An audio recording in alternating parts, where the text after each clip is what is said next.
اب آپ اس مبارک سلسلے کا 20واں حلقہ سماعت فرمائیں۔ فوراً بھاگ گئے، اور جو مسلمان تھے بیچارے ضعیف اور کمزور دل وہ بھی بھاگ گئے۔ حضور جب صبح کو اٹھے تو 3000 میں باقی 300 آدمی ساتھ، باقی سب چلے۔ انہوں نے کہا جی ہم تو نہیں لڑ سکتے، 10,000 سے کون لڑے، ہم اپنے بچوں کی حفاظت کرنے جاتے ہیں۔ ادھر ابو سفیان نے اب تیاری کی کہ بھئی ہم اپنے دونوں ہی طرف سے جو ہے ہم حملہ کریں۔ اسی اثنا میں یہودیوں نے، بنی قریظہ والوں نے کچھ اپنے جواسیس بھیجے کہ بھئی مدینہ منورہ میں داخل ہو کر پہلے یہ تو پتہ کرو کہ مسلمانوں کے بچے عورتیں وہ کہاں ہیں، کس حال میں ہیں، تاکہ آج کل مسلمان بڑی قسم پرسی میں ہیں، تو کیوں نہ ہو کہ ہم رات کو حملہ کریں اور پہلے ہم بچوں کو بھی قبضے میں لے لیں اور مدینہ شہر پہ بھی قبضہ کر لیں۔ تو ان کے 3 جاسوس آئے، تو 2 ابھی دور تھے، لیکن ایک جاسوس جو ہے وہ طریقے سے چلتا چلتا چلتا چلتا اس حویلی کے قریب آ گیا جس میں سارے مسلمانوں کی خواتین، عورتیں، بچے سب جمع تھے۔ بی بی صفیہ امت رسول اللہ، یہ بی بی صفیہ ہیں جو حضور صلی اللہ علیہ وسلم کی عمت پھوپھی۔ تو انہوں نے جب دیکھا تو حضرت حسان ابن ثابت جو حضور کے شاعر تھے، اس وقت ان کی عمر 60 سال، انہوں نے حسان ابن ثابت سے کہا کہ حسان، یہ جو بندہ اس طرف سے آ رہا ہے اس کو میں نے نظر رکھی ہوئی ہے، یہ کوئی دشمنوں کا جاسوس معلوم ہوتا ہے، اور اگر یہ خبر لے کر واپس چلا گیا تو یہ حصہ بھی مدینے کا خالی ہو جائے گا اور حضور کے لیے ایک اور پریشانی کا سبب بن جائے گا کہ اب عورتیں اور بچے اکیلے ہیں۔ تو تم مہربانی کرو، یہ لکڑی پکڑو اور یہ جب گلی سے گزرے نا تو اس کو ڈنڈا مارو اس کو، تاکہ ان کا جاسوس اگر مر گیا نا تو وہ ڈر جائیں، کہیں کہ بھی نہیں مسلمانوں کے بچے اکیلے نہیں ہیں وہاں، اس کا مطلب ہے کوئی لوگ ہیں۔ حضرت حسان نے کہا میں تو شیر کہنا جانتا ہوں، میں ڈنڈے شنڈے نہیں مار سکتا، میں تو کمزور آدمی ہوں، اسی لیے تو عورتوں کے ساتھ بیٹھا ہوں، بہادر ہوتا ادھر حضور کے ساتھ نہ جاتا۔ میں اگر لڑائی لڑنے والا اتنا بہادر بندہ ہوتا تو میں پھر ادھر حضور صلی اللہ علیہ وسلم کے ساتھ بیٹھا ہوتا خندق پہ، یا میں یہاں عورتوں کے ساتھ بیٹھا ہوتا۔ تو بی بی صفیہ نے کہا کہ اچھا ادھر ہٹ جاؤ۔ تو بی بی صفیہ نے اپنے دوپٹے کو اور اپنی چادر کو کمر میں کسا اور ڈنڈا لے کے کھڑی ہوئی، اور جب وہ گزرا تو بس ایک ہی ضرب ماری ہو تو اسی وقت ختم۔ تو سب سے پہلے یعنی مومنوں میں سے مدینہ منورہ کے اس غزوہ احزاب میں عورتوں میں سے سب سے پہلے لڑائی لڑنے والی بی بی صفیہ ہے جو پھوپھی ہے رسول، اور یہ عبداللہ بن زبیر کی والد، چھوٹی عورت تو نہیں، یہ اتنے بڑے گردے والی عورت تھی۔ تو اس نے جناب جب اس دشمن کو مار دیا تو باقی عورتیں بھی تیار ہو گئی۔ انہوں نے کہا بھی صفیہ نے بہادری دکھائی ہے تو ہم کیوں نہ دکھائیں؟ انہوں نے کہا ٹھیک ہے جی، سب عورتیں تیار ہو جائیں، 10-10 کی ٹولیاں بنا کے قلعے بنا کے اس قلعے پر پہرا دیں، کوئی بھی دشمن ہم یہاں سے نہیں گزرنے دیں گے، حضور کو تو پریشان نہ ہونے دینا۔ اب یہودیوں کو خبر ملی کہ ہمارے جاسوس مر گئے۔ انہوں نے کہا بھی مدینہ منورہ میں اگر انہوں نے جاسوس مار دیے اس کا مطلب ہے کہ یہاں بھی ٹھیک ٹھاک ان کا انتظام، لہذا ادھر سے تو حملہ نہ کر۔ مشرکین مکہ کے بہت بڑے بڑے جو بہادر لوگ تھے وہ غصے میں آ گئے۔ انہوں نے کہا ابو سفیان دیکھو بات سنو، ہم یہ خندق آج عبور کرتے ہیں، جو ہوگا دیکھا جائے، یہ کیا ہے کہ اتنے دن سے ہم انتظار میں یہاں پڑے ہوئے ہیں، ادھر کبھی یہودی کہتے ہیں تمہارے ساتھ ہیں، کبھی کہتے ہیں ٹھہر جاؤ، کبھی کہتے ہیں صبر کرو، کبھی کہتے ہیں اچھا ہم کل حملہ کریں گے، یہ ہم سے برداشت نہیں ہوتا، آج ہم نے خندق عبور کرنی ہے، جو ہو سو ہو۔ انہوں نے کہا ٹھیک ہے۔ تو ان میں سب سے بڑا بہادر تھا عمر ابن ود، بہت بڑا، 80 سال اس کی عمر تھی، لیکن وہ اتنا بڑا جنگجو تھا کہ اسے یعنی وہ کہتا ہے کہ مجھے اپنی زندگی میں شکست یاد ہے، اور اس کے سامنے آنے سے بڑے بڑے بہادر جو تھے وہ کتراتے۔ عمر ابن ود اور اکرمہ ابی جہل اور نوفل ابن زبیر، یہ 3 آدمی جو تھے ان کے پاس چونکہ عرب کے اصیل گھوڑے تھے، بڑے نسل والے گھوڑے تھے، یہ سردار لوگ تھے، گھوڑے اور اونٹ تو پھر یہ رکھتے تھے نا چن چن کر۔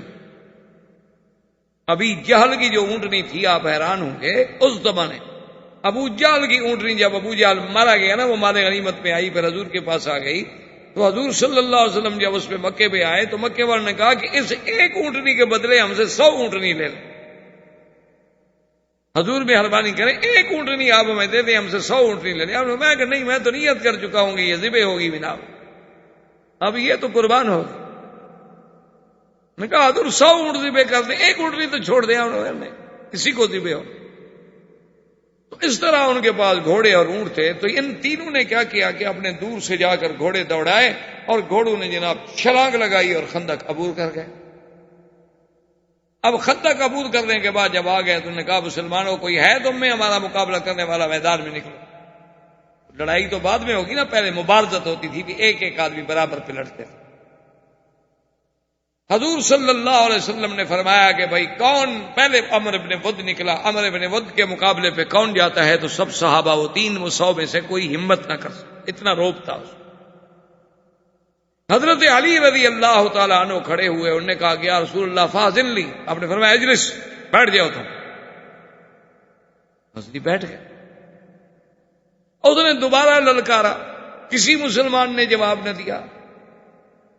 حضرت علی رضی اللہ تعالیٰ نے پھر کھڑے ہو گئے، انہوں نے کہا یا رسول اللہ فاذن لی انا اقاتل، یہ اسلام کا دشمن ہمیں للکار رہا ہے اور سب لوگ ڈر رہے ہیں کہ وہ بڑا جنگجو ہے، بڑا بہادر ہے، کیا ہو گیا؟ اب فرمایا اجلس، بیٹھ گئے۔ تیسرے دفعہ جب اس نے للکارا کہ اچھا مسلمانوں میں میرے مقابلے پہ آنے والا اب کوئی بھی نہیں، تو حضرت علی پھر کھڑے ہو کر نے کہا فاذن لی یا رسول اللہ، آپ نے فرمایا ٹھیک ہے اجازت ہے، مقابلہ کرو۔ اب 17 سال کی عمر ہے حضرت علی کی، اور سامنے اتنا بڑا جہاں دیدہ آدمی، اور حضرت علی پیدل چل کے آ رہے ہیں، وہ تو گھوڑے پہ ہے۔ جب حضرت علی پیدل آئے تو اس نے کہا کہ دیکھو علی، تم بھی ابی طالب کے بیٹے ہو اور جانتے ہو کہ میں عمر بن ود ہوں، تم میری شجاعت کو جانتے ہو، لیکن میں جانتا ہوں تم ایک بڑے اچھے خاندان کے بیٹے ہو اور تم ابھی بچے ہو، تمہارا میرا مقابلہ کیا ہے؟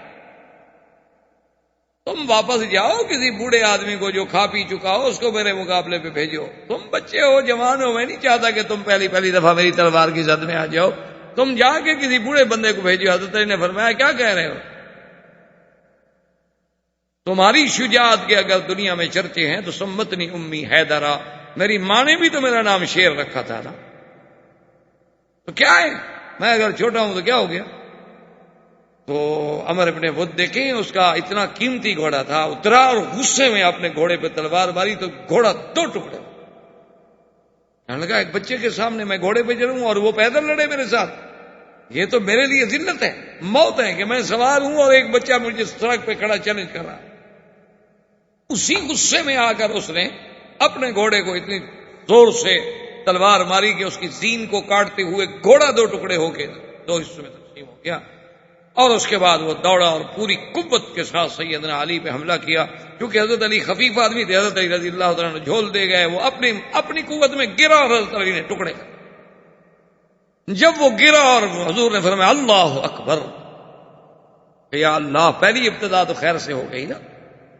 اب وہ جناب دوڑنے لگے واپس جانے کے لیے، تو حضرت زبیر بن العوام نے آ کے نوفل جب جانے لگا تو اس کا گھوڑا پار نہ جا سکا، خندق میں گرا تو اس نے تلوار ماری تو گھوڑا بھی اور نوفل دونوں جو تھے 2 ٹکڑے۔ زبیر کی تلوار تھی، اکرمہ بھاگ گیا۔ اچھا، خدا کی شان ہے، اس کے مقدر میں یہ لکھا، حالانکہ سب سے بڑا بہادر آدمی تھا، لیکن اللہ نے اس کو بچانا ہوگا نا، اسلام جو لانا تھا۔ یہ خندمہ میں، اس خندمہ جو ہے مکہ میں شیب ابی طالب کے ساتھ، یہ یہاں سے بھی بھاگ گیا تھا اور پھر آ کے اسلام لایا، اور پھر بھی یہ اس مقام کا بہادر تھا کہ حضرت خالد کے بعد اگر کسی کا نمبر تھا تو وہ اکرمہ تھا، بطل من ابطال الاسلام۔ جب ان کے 3 آدمی مرے تو ابو سفیان کھول گیا، انہوں نے کہا ہمارا تو بہت نقصان ہو گیا، ہم تو بالکل ذلیل ہو گئے۔ اتنے میں حضور صلی اللہ علیہ وسلم نے غطفان قبیلے کا جو چونکہ 4000 آدمی تھا، ان کے آدمیوں کو بھیجا کہ ہم تمہارے ساتھ بات کرنا چاہتے ہیں، ہمارے ساتھ بات کر۔ غطفان نے اپنے آدمی بھیجے، اویینہ ابن حصن کو بھیجا، وہ چھپکے چھپاتے حضور کی خدمت میں آنے کہا جی فرمائے کیا بات؟ حضور نے فرمایا دیکھو بنو غطفان تمہاری ہماری تو کوئی لڑائی ہے نہیں، تم تو قریش سے پیسے لینے کے لیے یا مال غنیمت کی لالچ میں ہم سے لڑنے آئے ہوئے ہو، ورنہ تمہارا ہمارا کیا جھگڑا ہے؟ تو ایسا کرو کہ اگر میں انصار سے بات کرتا ہوں، اگر انصار مان جائیں تو تم ایسا کہ بھی 1/3 جو مدینے میں کھجوروں کا پھل آئے گا ہم 1/3 حصہ جو ہے وہ آپ کے قبیلے کو دیں گے، لیکن تم واپس لڑو گے۔ انہوں نے کہا جی نہیں 1/3 تو بہت تھوڑا ہے۔ آپ نے فرمایا کہ اچھا ہم آپ کو آدھا دے دیں، لیکن شرط یہ ہے کہ اگر انصار مان گئے، کیونکہ باغ تو ان کے۔ انہوں نے کہا جی آدھا بھی تھوڑا ہے، اگر ہمیں سارا پھل دے دیں جو اس سال اترے تو میں اپنے 4000 بندے کو لے کر کل واپس چلوں، یہ میرا آپ کا معاہدہ۔ ہم تو لڑنے آئے تھے اپنے فائدے کے لیے، جب ہمیں مدینہ منورہ کی کھجوروں کا 1 سال کا پورا پھل مل رہا ہم کیوں لڑے؟ حضور نے فرمایا اچھا پہلے مجھے انصار سے پوچھنے دو۔ آپ نے انصار کے سرداروں کو بلایا، حضرت سعد کو بلایا، فرمایا ایسے بات ہے۔ اس نے کہا کہ یا رسول اللہ اگر تو یہ اللہ کا حکم ہے تو پھر صرف مدینے کے پھل نہیں، آپ چاہیں تو باغ بھی دے دیں۔ اگر یہ اللہ کا حکم بھی نہیں ہے لیکن آپ کا حکم ہے پھر بھی حاضر ہے، اور اگر یہ اللہ کا حکم بھی نہیں آپ کا حکم بھی نہیں، مجرد ایک مشورہ ہے، ایک جنگی چال ہے، تو پہلے آپ ہمیں بتلائیں کہ منشا کیا ہے۔ حضور پاک نے فرمایا کہ نہ اللہ کا حکم ہے نہ میرا حکم، بعد ایک مقیدہ حرب بھی ہے، ایک جنگ کی چال ہے، ہم چاہتے ہیں کہ دشمن کو تقسیم کریں، پھاڑیں۔ انہوں نے کہا حضور تو پھر بات سن لیں، یہ عیینہ ابن حصن بھی بیٹھا ہے، اس نے کہا ہے سنو عیینہ، ہم مٹی میں مل جائیں گے، مر جائیں گے، لیکن مدینے کی 1 کھجور بھی کافر کو نہیں دیں گے۔ سارے سال کا فصل لینے کی امید میں بیٹھے، ہم 1 کھجور بھی تمہیں دینے کے لیے تیار نہیں۔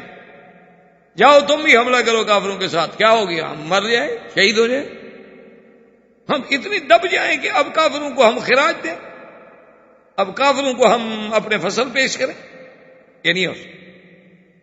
حضور نے فرمایا دیکھو میں نے پہلے کہہ دیا تھا کہ اگر انصار مان گئے، کیونکہ انصار راضی نہیں ہے لہذا تمہارا ہمارا معاہدہ کوئی نہیں۔ کہا جی ٹھیک ہے پھر ہم لڑیں گے، آپ نے فرمایا لڑو۔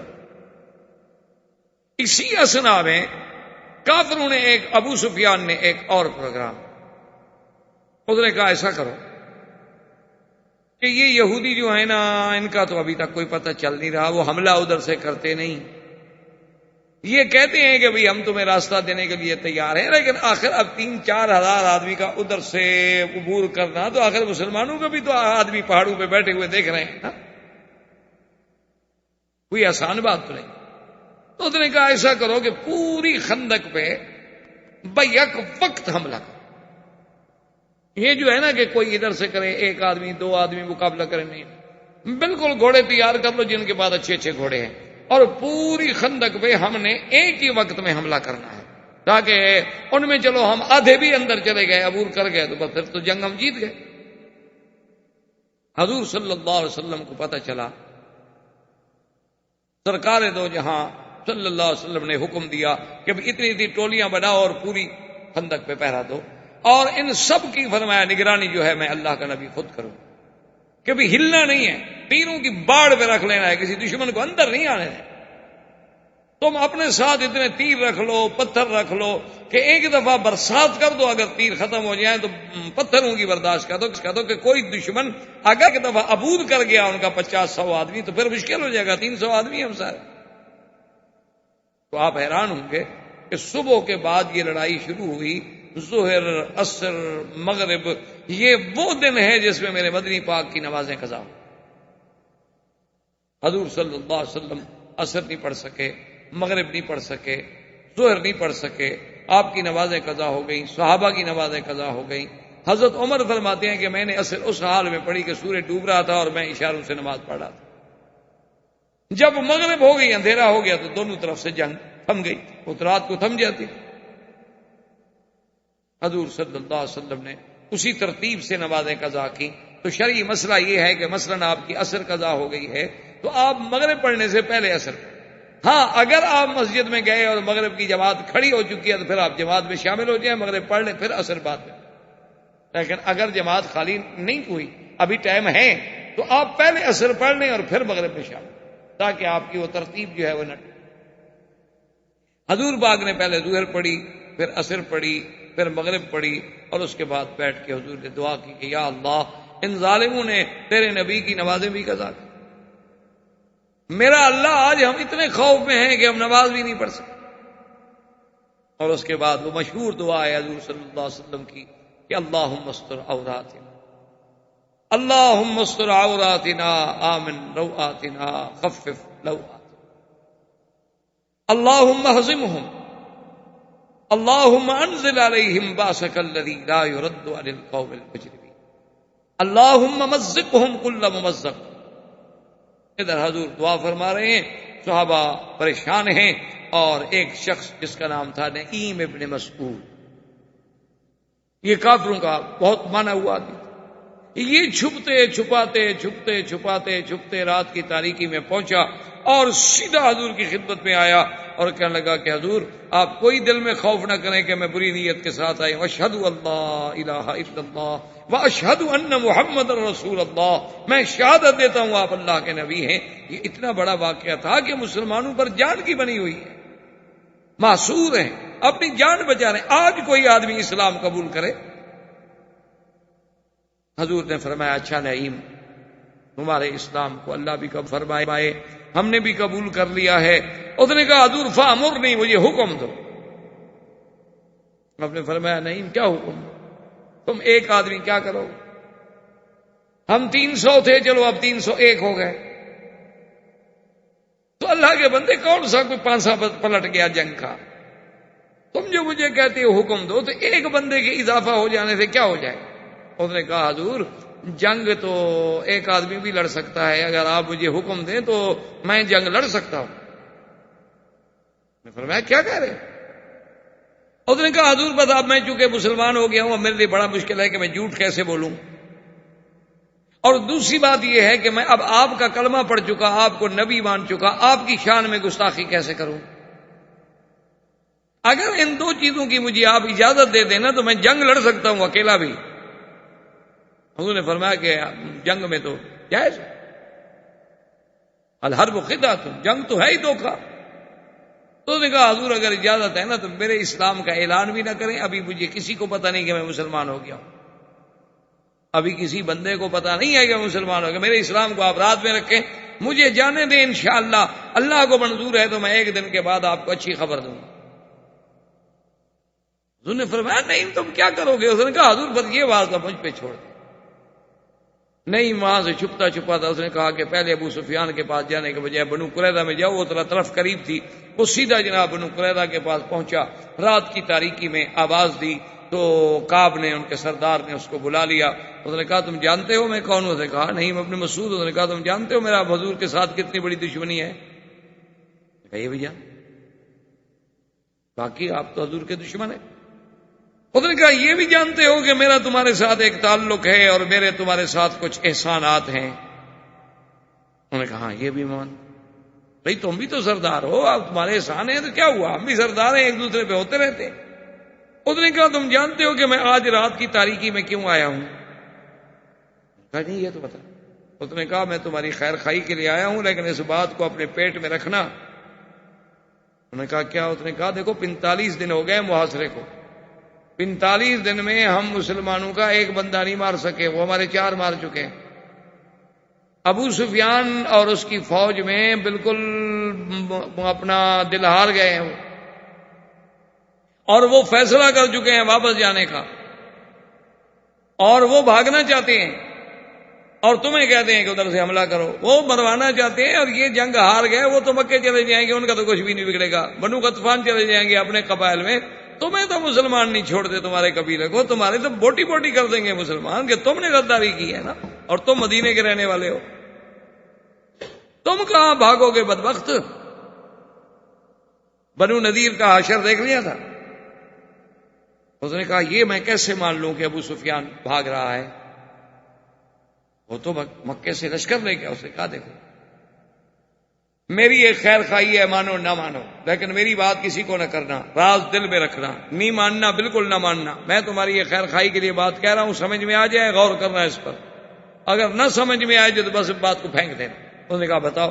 اس نے کہا ابو سفیان کے پاس وفد بھیجو، ان کو کہو کہ اگر واقعی اللہ کے نبی سے لڑنا ہے، مجھے پتہ لگا ہے تم بھاگ رہے ہو،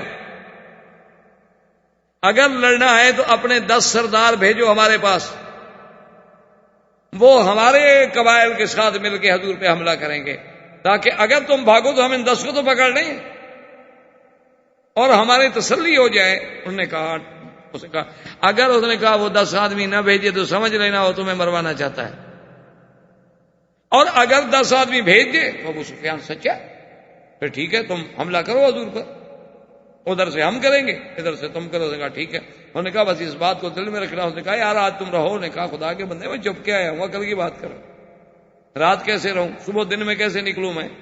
تو ڈاٹا مار کے نکلا، وہاں سے نکلتا دوسرا راستہ طے کرتا ہوا ابو سفیان کے پاس آ گیا۔ السلام علیکم۔ انہوں نے کہا نہیں میں ابن مسعود ہوں۔ اس نے کہا یا ابا سفیان هل تعلم عداوتی مع الرسول صلی اللہ علیہ وسلم، اللہ کے نبی کے ساتھ میری دشمنی کا تمہیں پتہ ہے؟ اس نے کہا نعم، کون انکار کر سکتا ہے، تم تو ہمارے بھائی ہو، تم تو دشمن ہو حضور کے۔ انہوں نے کہا پھر ایک بات ہے لیکن راز کی سب لوگوں کے سامنے نہیں بتا سکتا۔ اس نے کہا اچھا، علیحدہ ہو گیا۔ اس نے کہا مجھے پتا چلا ہے کہ بنو قریظہ جو ہے نا وہ ڈر گئے، وہ کہتے ہیں یہ اللہ کا سچا نبی ہے کہ جس کے بعد 300 بندہ ہے اور 10,000 بندہ اس پہ حملہ نہیں کر پا رہا، 45 دن ہو گئے، اور 10,000 آدمی 300 والوں کا ایک بندہ نہیں مار سکے، 300 والے 10,000 کے 5 مار چکے ہیں سردار۔ تو وہ ڈر گئے ہیں، وہ کہتے ہیں یہ اللہ کا سچا نبی ہے تو اس سے لڑنا جو ہے بہت مشکل ہے۔ اب وہ حضور کو انہوں نے پیغام بھیجا ہے کہ جی ہم اپنے معاہدہ جو آپ کے ساتھ تھا نا ہمارا کہ ہم آپ کے حلیف ہیں، اس معاہدے پہ ہم قائم رہنا چاہتے ہیں، ہم کوئی غداری نہیں کریں گے، اور اگر آپ کو اعتبار نہیں آتا نا تو ہم کفار قریش کے 10 سردار منگوا کے قتل کر کے ان کے سر آپ کو پیش کرتے ہیں۔ اگر ہم 10 سرداروں کو قتل کرا کے ان کے سر آپ کی خدمت پہ بھیج دیں پھر تو آپ اعتبار کریں گے نا ہم آپ کے خیر خواہ ہیں اور قریش کے دشمن ہیں، اگر نہ بھیجیں تو ٹھیک ہے پھر ہم بھی غدار ہیں۔ انہوں نے کہا اچھا یہ بات ہوئی؟ اس نے کہا دیکھو بات سنو، زیادہ گرمی کھانے کی ضرورت نہیں ہے، اگر یہودی آپ سے 10 بندے مانگیں کہ بھئی ہمارے پاس آپ نے 10 بندے بھیجو تو پھر سمجھ لینا کہ میری رپورٹ صحیح ہے، اگر وہ آپ سے 10 بندوں کا مطالبہ نہ کریں تو پھر میری اطلاع غلط ہے، پھر یہ بات باہر نہیں نکالنے کسی کو، چونکہ مجھے بھی تو کسی نے بتائی ہے۔ اس نے کہا ٹھیک۔ اب جناب صبح کو ابو سفیان نے جب اپنا آدمی بھیجا کہ بھئی 3 دن ہو گئے ہم کہتے ہیں روز حملہ کرو تو حملہ نہیں کرتے کیا بات ہے؟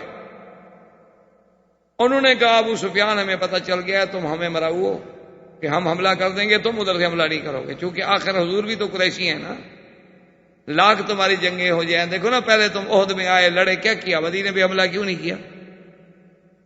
اور جب تم حضور پاک بدر پہنچے تو تم نے ابو جہل کو پیغام بھیجا کہ لڑائی نہ کرو واپس آ جاؤ، جب قافلہ مکے آ گیا لڑائی کی کیا ضرورت ہے؟ تمہارے اندر کچھ کھوٹ ہے، اس لیے آپ اپنے 10 سردار بھیجیں جو ہمارے پاس رہیں گے پھر ہم حملہ۔ تو ابو سفیان نے کہا ہاں صدق نہیں ابن مسعود، یار نہیں ابن مسعود کی بات سچی۔ اس نے ٹھیک ہے یہ بدبخت ہم سے 10 آدمی مانگ رہے ہیں کہ وہ قتل کر کے حضور کو پیش کرنا چاہتے ہیں صلح کے لیے۔ انہوں نے کہا اچھا ٹھیک 10 آدمی مانگتے ہو؟ نے کہا ہاں مانگتے۔ انہوں نے کہا اچھا پھر میں آخر اپنی قوم سے مشورہ کر کے جواب دوں گا، اب اتنی جلدی تو میں جواب نہیں دے سکتا۔ انہوں نے کہا ٹھیک ہے مشورہ کر لو، لیکن اگر 10 آدمی نہیں بھیجو گے تو ہم حملہ نہیں کریں۔ حضور صلی اللہ علیہ وسلم عشاء کی نماز پڑھ کے بیٹھے ہیں اندھیرے میں، سوچ رہے ہیں کہ بھئی نعیم ابن مسعود نے جو کہا تھا کیا ہوا؟ تو نعیم ابن مسعود جو ہے چھپتے چھپاتے آ گیا۔ اس نے کہا حضور اب مجھے ظاہر نہیں کرنا، لیکن انشاءاللہ اللہ پاک رحمت کرے گا، اب یہودی اور قریش مل کر آپ سے نہیں لڑتے، ان دونوں کو میں نے توڑ دیا ہے۔ حضور نے فرمایا وہ کیسے؟ اس نے پھر سارا قصہ سنایا۔ اور نے فرمایا نہیں تم تو اکیلے آدمی جنگ لڑنے کے قابل۔ نے کہا حضور میں نے تو کہا تھا کہ میں ایک بندہ بھی لڑ سکتا ہوں، آپ فکر نہ کریں، اب ان کا اعتبار ٹوٹ چکا ہے، وہ 10 آدمی مانگ رہے ہیں، وہ 10 آدمی نہیں دیتے، اور دونوں متفق ہو کر تو حملہ کرتے ہیں۔ البتہ ہو سکتا ہے کہ قریش اکیلے بھی لڑے حملہ کرے، لیکن وہ ان کا ساتھ نہیں دیں گے بنو قریظہ۔ حضور نے فرمایا چلو اچھا، ایک طرف سے تو ہم مطمئن ہوئے نا۔ حضور صلی اللہ علیہ وسلم نے فرمایا کہ صحابہ سے من یاتینی بخبر القوم، صحابہ میں سے کوئی آدمی ہے جو جائے اور اس لشکر میں، دشمن کے لشکر میں جائے، اندر داخل ہو، پتہ کرے کہ اب یہ حالات جو پیدا ہوئے ہیں نعیم کی بات سے، اب کیا سوچ رہے ہیں ابو سفیان۔ آپ نے فرمایا من یاتینی بخبر القوم فلہ الجنہ، کون ہے جو قوم کی خبر لے کے آئے اس کی جنت کا محمد مدنی ذمہ داری لیتا ہے۔ صحابہ میں سے کوئی ہمت نہیں کرتا، اب اتنا روب ہے، صاحب نے 10,000 کا لشکر ہے اور رات اتنی ٹھنڈی اتنی شدید ہے کہ حضرت حذیفہ فرماتے ہیں شدید الظلمت شدید البرد شدید الخوف شدید الریح، کہ اس رات میں یہ 4 چیزیں جمع ہو گئی تھیں کہ ٹھنڈی بھی سخت، ہوا بھی سخت، ڈر بھی سخت اور اندھیرا بھی سخت۔ تو 3 دفعہ کہنے کے بعد بھی جب کوئی نہ اٹھا تو حضرت حذیفہ کہتے میں ویسے اٹھنے لگا کہ میرے پیر میں موچ آئی ہوئی تھی، میں زیادہ بیٹھ نہیں سکتا تھا۔ حضور نے سمجھا کہ شاید میں کھڑا ہو گیا ہوں، تو آپ نے فرمایا اچھا قم یا حذیفہ، اٹھو، تم اٹھو میں۔ تو ہم نے کہا حضرت یا رسول اب کیا کر سکتے، انکار تو نہیں کر سکتا تھا، لیکن میری تو وہی جان نکل گئی کہ سردی میں تو ابھی باہر نکل کے ویسے مر جاؤں گا، خبر کیا لے آؤں۔ خبر لانے کی قوت تو تب ہوگی، میں تو حضور کے خیمے میں بیٹھا ہوا ایسے ایسے کام رہا ہوں، دانت میرے بج رہے ہیں، خیمے سے باہر نکلتے ہوئے تو میں ختم ہو جاؤں گا۔ حضور نے فرمایا فذهب یا حذیفہ لیکن لا تحدث امرا حتى يخبرنی، خبردار کوئی قدم نہیں اٹھانا جب تک کہ مجھے خبر نہ دو۔ میں نے کہا نام یا رسول اللہ۔ کہتے ہیں جب میں جو ہی خیمے سے نکلا کأنی فی الحمام، مجھے ایسے معلوم ہوتا تھا کہ میرے اللہ نے ایسا انتظام کر دیا کہ گویا میں حمام کی گرمی میں بیٹھا ہوں، کوئی سردی نہیں، کوئی ہوا نہیں، کچھ نہیں، میں تو بالکل ٹھیک ٹھاک نشید ہو گیا۔ اور اسی حفاظت کے ساتھ میں چلتا چلتا چلتا، چونکہ شدید اندھیرا تھا، غار میں اپنے خندق میں اترا، خندق عبور کی، دشمن، میں جناب اس مقام پہ پہنچ گیا جہاں ابو سفیان آگ جل رہی تھی، آگ سینکنے پہ بیٹھا ہوا تھا اور سارے سرداروں کو جمع کر رہا تھا، الیکم یا قریش، الیہ یا قریش، الیہ یا قریش، دوڑ کے آؤ، دوڑ کے آؤ، ہم نے فیصلہ کرنا ہے۔ کہتا ہے کہ اس کی پشت میری طرف تھی، میرے پاس اتنا اچھا موقع تھا آج دشمن کی قوت کو توڑنے کا، میں نے تیر کمان پہ چڑھایا کہ چلو باقی مقابلے تو ہوتے رہیں گے، بل ابو سفیان کو تو ختم کرو۔ اگر ابو سفیان اپنے کیمپ میں مارا جاتا ہے تو پھر قریش ہمارے ساتھ کب لڑیں گے؟ وہ تو اور ڈر جائیں گے نا کہ ہمارے گھر میں آ کر ہمارے سردار کو مار دیا۔ لیکن حتی ذکرت قول رسول اللہ، مجھے حضور کا فرمان یاد آ گیا کہ حذیفہ خبردار، کوئی کام نہیں کرنا، صرف خبر لانی ہے جب تک میں چپ۔ کہتا ہے کہ اتنا بڑا موقع لیکن اطاعت رسول سب سے بڑا۔ میں واپس خبر لے کے ابو سفیان نے کہا بھئی بات سنو، حالات یہ ہو گئے ہیں، یہودیوں نے غداری کر لی ہے اور ٹھنڈ میں کھا رہی ہے، اور حذیفہ کہتے ہیں میں یہ دیکھ رہا تھا کہ خیمے اڑ رہے ہیں، دیگیں اڑ رہی ہیں، جانور اڑ رہے ہیں۔ تو ابو سفیان نے کہا معلوم ہوتا ہے اللہ کے نبی کی بد دعا لگ گئی، ہم مقابلہ نہیں کر سکتے، بھاگو۔ تو سب نے کہا کہ الرحیل الرحیل، بالکل اچھی بات ہے، تیاری کرو، بھاگو۔ انہوں نے کہا دیکھا نہیں ہے کہ گھوڑے اڑ رہے ہیں، جانور اڑ رہے ہیں، اونٹ اڑ اڑ کے ادھر پڑ رہے ہیں، خیمے ہمارے اڑ، کون مقابلہ کرے گا؟ بھئی اللہ کے نبی کے ساتھ کیسے؟ بھئی آخر ہوا کے ساتھ کون لڑے؟ تو کہتے ہیں کہ میں جلدی سے واپس آیا، میں جب آیا تو دیکھا کہ حضور نماز پڑھ رہے ہیں، حضور پہ کپڑا ہے، اور یوں ہی میں حضور کے خیمے میں داخل ہوا تو وہی سردی نے پھر پکڑ لیا۔ وہ تو وہاں تک تھی، یہاں تک تو حضور کا حکم تھا کہ جاؤ اور خبر لے آؤ۔ میں چلا گیا مطمئن، کوئی سردی نہیں، واپس آیا کوئی سردی نہیں، خیمے میں داخل ہوتا گیا سردی شروع، پھر اپنی طبیعی حالت پہ آ گیا۔ تو حضور نے اشارہ کیا کہ میرے قریب آ جاؤ، تو میں قریب آ کے بیٹھا، حضور نے اپنا کپڑا جو تھا آدھا میرے اوپر ڈال دیا اور میں وہی حضور کا کپڑا لپیٹ کے بیٹھ گیا۔ حضور نماز پڑھ رہے ہیں، حضور نماز سے فارغ ہوئے، آپ نے فرمایا کہ ہاں بتلاؤ خبر کیا ہے؟ میں نے عرض کیا حضور خبر بالکل الحمدللہ خیر ہے۔ ابو سفیان ایسے کہہ رہا تھا، معلوم یہی ہوتا ہے کہ اب ان کے پاؤں نہیں ٹکتے، اب وہ بھاگ رہے۔ حضور نے فرمایا ان اللہ استجاب دعوتنا، اللہ نے ہماری دعا سنی۔ اور جناب جب صبح کا تارا چمکا، پاؤں پھونٹی، سورج نکلا، دیکھے تو وہاں تو نہ قریش ہیں، نہ قریش کا کوئی لشکر ہے، نہ وہاں جناب کوئی چیز ہے ان کے، تو وہ تو راتوں رات بس صبح ہونے سے پہلے پہلے مدینے سے بھاگ گئے۔ جو اڑ گئے، جو مال مل گیا، جو خیمے چھوڑ گئے، کسی کے جانور چھوڑ گئے اور بھاگ گئے، میدان صاف ہو گیا۔ حضور صلی اللہ علیہ وسلم مطمئن ہو کر مدینہ منورہ میں تشریف لے آئے، اور آپ اپنے گھر میں جانے کے بعد آپ نے غسل کا ارادہ فرمایا کہ میں غسل کر لوں۔ ابھی آپ غسل فرما رہے تھے کہ صحابی کہتے ہیں کہ دہیہ کلبی کو ہم نے دیکھا، حضور کے صحابی تھے، کہ وہ حضور کے گھر دروازے سے اندر داخل ہو رہے ہیں، اور اس کے بعد ہمیں پتہ نہیں لگا، اتنی دیر میں حضور حمام سے آئے اور دہیہ سامنے تھا، لیکن جب حضور قریب آئے تو دیکھا وہ تو جبریل ہے اور دہیہ کی شکل میں۔ اس نے کہا الصلاۃ والسلام علیک یا رسول اللہ، آپ نے کپڑے اتار دیے، زرہیں اتار دی؟ انہوں نے کہا ہاں ہم نے اتار۔ انہوں نے کہا رسول اللہ ابھی تک فرشتوں نے تو زرہیں نہیں اتاری، ہم تو اسی طرح تیار کھڑے ہیں، اللہ کا حکم ہے کہ بنی قریظہ پر فوراً محاصرہ کرو۔ پھر چلو قریش تو بھاگ گئے کہ یہ جو گھر کا دشمن بیٹھا ہوا ہے، فوراً محاصرہ کریں۔ اور صحابہ کہتے ہیں ہم نے دیکھا کہ دہیہ جا رہے ہیں بنی قریظہ کی طرف، تو ہم حضور کی خدمت میں دوڑے، حضور دہیہ جا رہے ہیں، دہیہ نہیں، ان جبریل یرید بنی قریظہ، جبریل جا رہے ہیں، اور لا یصلی ان صلاۃ العصر الا فی بنی قریظہ، کوئی آدمی اب عصر کی نماز نہ پڑھے الا بنی قریظہ۔ حضور صلی اللہ علیہ وسلم وہاں پہنچے، بڑا تفصیل، بڑا عجیب واقعات ہیں اس میں کہ بنو قریظہ جاتے ہوئے صحابہ کرام رضوان اللہ علیہم اجمعین کے لیے ایک اور امتحان پیدا ہو گیا کہ راستے میں عصر کا وقت آ گیا۔ اب کچھ صحابہ کہیں کہ نماز پڑھو اور کچھ صحابہ کہیں کہ نہیں، حضور نے فرمایا ہے کہ نماز تو نہیں پڑھنی الا بنی قریظہ۔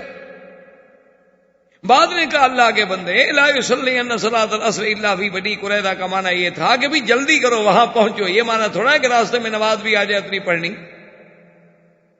تو بعد نے راستے میں نماز پڑھ لی، اور کچھ صحابہ نے نماز وہاں بنی قریظہ میں جا کے پڑھی۔ جب حضور صلی اللہ علیہ وسلم کو خبر دی گئی کہ ہاکذا فعل اصحابک یا رسول اللہ، تو آپ نے فرمایا کلاہما علی الحق، ان دونوں نے حق پر عمل کیا ہے، کوئی بات نہیں۔ یہی وہ چیزیں ہیں جن سے ائمہ استدلال کرتے ہیں کہ اگر دو ائمہ فقہا کا اختلاف ہے تو مجتہدین کا اختلاف ہے، کسی ایک جانب کو ہم منکر نہیں کہہ سکتے۔ یہ تو ہم کہہ سکتے ہیں کہ بھی ہمیں امام ابو حنیفہ کا قول پسند ہے، ہم اس پہ عمل کر رہے ہیں، لیکن ہم یہ نہیں کہہ سکتے کہ دوسرے کا قول غلط ہے، اس کو منکر نہیں کہہ سکتے، کیوں اجتہاد تو اس نے بھی کیا، چاہے وہ خطا پر بھی ہو۔ حضور صلی اللہ علیہ وسلم نے بنی قریظہ کا جا کر محاصرہ کیا، اور ان سب نے حصن میں، قلعے میں بند ہو گئے، اور ان کے پاس چونکہ ان کو پتا تھا کہ ہمارے پاس اتنا مال ہے کہ اگر 1 سال تک بھی محاصرہ جاری رہے ہمیں تو کوئی غم ہے ہی نہیں، ہمارے پاس سب کچھ ہے، کھانا پینا اسباب سب مکمل۔ تو اب حضور صلی اللہ علیہ وسلم نے، ابھی لبابہ ایک صحابی تھے، وہ ان کا بھی کسی زمانے میں بنی قریظہ کے ساتھ تعلق تھا، تو وہ جب ادھر سے گزرنے لگے تو ان کے ایک سردار نے بلا کے پوچھا کہ ابھی لبابہ ہمیں بتاؤ تو صحیح، آخر محاصرہ جو ہے حضور کا، اور حضور کہتے ہیں کہ قلعے سے نکلو، اگر ہم قلعے سے نکل آئے تو حضور کیا فیصلہ کریں گے؟ ابھی لبابہ کہتے ہیں کہ اتفاق سے، اچانک، بے ساختہ، میں نے یوں اشارہ کیا ان کو کہ حضور قتل کریں گے تو چھوڑیں گے۔ اس کے فوراً بعد مجھے خیال ہے کہ انی خنت اللہ ورسولہ، میں نے کیا کیا؟ میں نے تو خیانت کی، اللہ کے رسول کا راز میں نے کھول دیا۔ میں شرم سے وہاں سے بھاگا، سیدھا مسجد نبی میں آیا، اپنی بیوی کو بلایا، میں نے کہا کہ مجھے اس مسجد کے ستون کے ساتھ باندھ دو۔ اسی لیے استوان ہے ابی لبابہ آج بھی مدینہ منورہ میں ریاض الجنہ کے ٹکڑے میں وہ ایک ستون ہے جس پہ لکھا ہے ابی لبابہ، اسی کے ساتھ حضرت نے اپنے آپ کو بندھوا دیا۔ زندگی بات باقی تو انشاءاللہ بات باقی۔ دوستو، بھائیو، عزیز نوجوانوں، دروس سیرہ نبویہ علیہ الصلاۃ والسلام کا یہ سلسلہ مبارکہ اللہ تبارک و تعالی کی عنایت و احسان سے ابتدائے ولادت رسول پاک صلی اللہ علیہ وسلم سے لے کر ہم غزوہ خندق تک پہنچے۔ جیسا کہ آپ نے سابقہ درس میں سنا تھا کہ اللہ تبارک و تعالی نے مسلمانوں پر خصوصی رحم فرمایا، اور حضور صلی اللہ علیہ وسلم کی دعائیں جو تھیں وہ منظور ہوئیں، اور اللہ تبارک و تعالی نے جیسا کہ قرآن میں فرمایا ہے کہ ایمان والو میرے اس نعمت کو، میرے اس احسان کو یاد کرو، کہ جب دشمنوں کے لشکر تم پر چڑھ دوڑے فَأَرْسَلْنَا عَلَيْهِمْ رِيحًا وَجُنُودًا لَّمْ تَرَوْهَا، ہم نے پھر ان پر ایک ہوا بھیجی اور ہم نے بھی ایسا لشکر بھیجا جو ان کو دیکھ بھی نہیں سکتے۔ اور اللہ تبارک و تعالیٰ جو تم کرتے ہو سب دیکھ۔ اور مسلمانوں یاد کرو یہ کتنا مشکل وقت تھا کہ جب دشمن تمہارے اوپر سے نیچے سے ہر طرف سے گویا تمہیں گھیر چکا تھا، اور جب تمہاری آنکھیں پھٹی رہ گئی تھی کہ اب اتنے بڑے دشمن کا جو چاروں طرف ہمیں گھیر چکا ہے ہم کیا کریں گے۔ وَبَلَغَتِ الْقُلُوبُ الْحَنَاجِرَ، جب دل جو تھے خوف کے مارے گویا کہ وہ حلق میں آ گئے تھے، اور تم گمان کر رہے تھے اللہ میں گمان کرنا کہ اب کیا ہوگا۔ اور یہ وہ ایسا مشکل مقام تھا کہ مومنین جو تھے خالص ایمان والے وہ بھی اللہ کی طرف سے ایک ایسے امتحان میں آئے کہ وہ بھی ہل گئے۔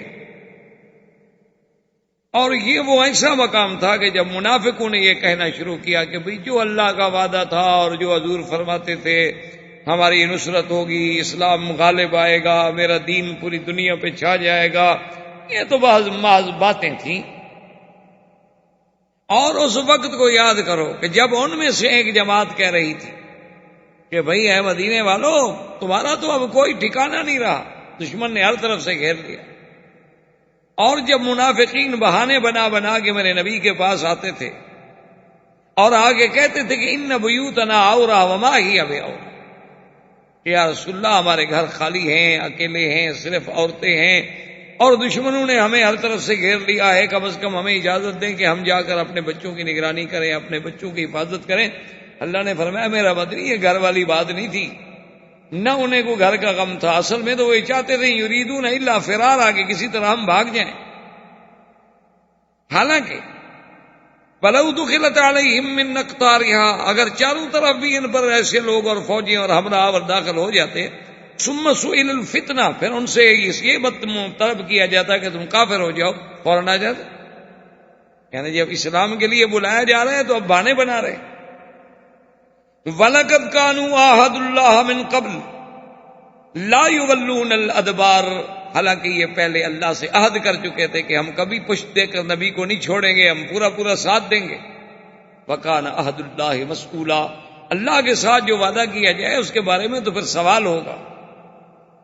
اللہ نے فرمایا میرے مدنی ان کو آپ فرما دیں قُلْ لَن يَنْفَعَكُمُ الْفِرَارَ إِنْ فَرَرْتُم مِّنَ الْمَوْتِ أَوِ الْقَتْلِ اِذًا لَّا تُمَتَّعُونَ إِلَّا قَلِيلًا، کہ تم ہرگز موت سے نہیں بھاگ سکتے، تمہارا بھاگنا کوئی تمہیں فائدہ نہیں دے گا، آخر تم نے مرنا ہے یا قتل ہونا ہے۔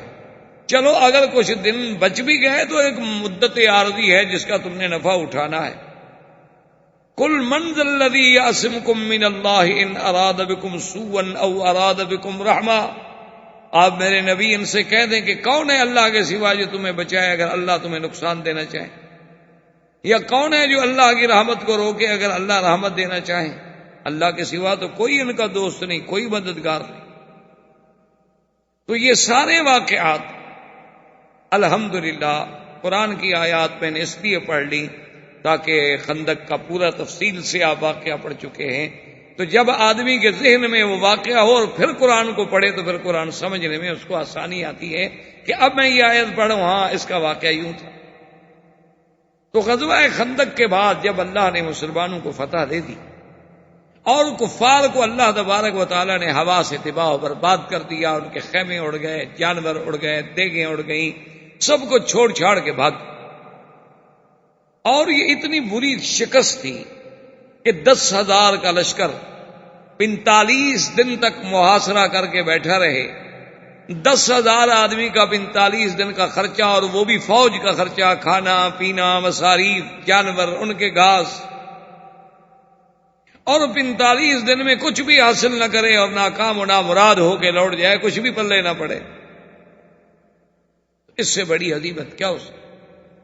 اسی لیے جب وہ ناکام لوٹے تھے تو وہ ایک جملہ ہے جو میرے آقا انعامدار سرکار دو جہاں صلی اللہ علیہ وسلم کی زبان مبارک سے نکلا تھا۔ حضور کی زبان سے نکلا ہوا تو ہر لفظ موتی ہوتا ہے۔ تو حضور پاک نے فرمایا تھا کہ نغزو قریشن لم یغزونا بعد اليوم، آپ نے فرمایا اپنے صحابہ سے کہ میرے صحابہ سن لو، آج کے بعد ہم قریش پہ حملے کریں گے، ہم چڑھائی کریں گے، ہم جنگ لڑیں گے، آج کے بعد قریش ہم سے کبھی نہیں لڑ سکتے۔ یہ کوئی معمولی شکست تو نہیں تھی۔ تو جنگ خندق میں یہ بھی یاد رکھ لیں کہ عجیب عظیم جنگ ہے، لیکن اس میں دیکھیں کہ ساری جنگ میں مسلمانوں کے بھی صرف 5 آدمی شہید ہوئے اور کافروں کے 3 آدمی مرے، یعنی اتنا بڑا دوم، اتنا بڑا عذاب کا کٹ، لیکن نقصان صرف اتنا تھا جو جانی نقصان۔ سرکار دو عالم صلی اللہ علیہ وسلم اپنے گھر میں تشریف لائے، کیونکہ 45 دن تک آپ نے خندق کے کنارے پہ گزارا تھا، تو آپ نے آتے ہوئے فوراً غسل فرمایا تاکہ کچھ تھکان اترے، کچھ میل اترے، گرد و غبار، اور پھر اتنی بڑا طوفان، اتنی بڑی ہوا چلی۔ سرکار دو عالم صلی اللہ علیہ وسلم جب غسل فرما کے باہر نکلے تو آپ کے ایک صحابی تھے دہیہ کلبی، وہ اتنے خوبصورت انسان تھے، اللہ نے انہیں اتنا جمال دیا تھا کہ بعض روایات میں ان کے احوال میں یہ بھی موجود ہے کتابوں میں کہ وہ اپنے چہرے پہ خود کپڑا ڈال لیتے تھے کہ کوئی عورت مجھے دیکھ کر کسی فتنے میں مبتلا نہ ہو۔ تو حضرت جبریل علیہ السلام کبھی کبھی جب تشریف لاتے انسانی شکل میں تو آپ حضرت دہیہ کلبی کی شکل میں تشریف لاتے، تو دیکھنے والا یہ سمجھتا تھا کہ دہیہ ہے، حتیٰ کہ روایات میں موجود ہے کہ ایک دن سرکار دو جہاں صلی اللہ علیہ وسلم کے پاس بیٹھے تھے کہ حضرت حسن اور حسین رضی اللہ عنہما چھوٹے بچے تھے، وہ آ کے حضور پاک سے کھیلا کرتے تھے، تو وہ جب دوڑتے ہوئے آئے تو انہوں نے آ کے دہیہ کو پکڑ لیا اور اس سے کہا کہ بھی ہمارے لیے وہ کہلاوا اور کھجور اور مٹھائی کدھر ہے، کیونکہ حضرت دہیہ ان کے لیے کچھ کھلاتے تھے تھوڑی تھوڑی چیزیں۔ اب حضور نے فرمایا اما یا حسین کیا کر رہے خدا کے بندے، دہیہ نہیں آتا جبریل، یہ تو جبریل ہے، وہ تو کھانے پینے سے پاک ہے، تمہارے لیے کہاں سے چاکلیٹ لے کر آئے۔ تو سمجھ نہیں آتی تھی چونکہ وہ دہیہ کی شکل میں۔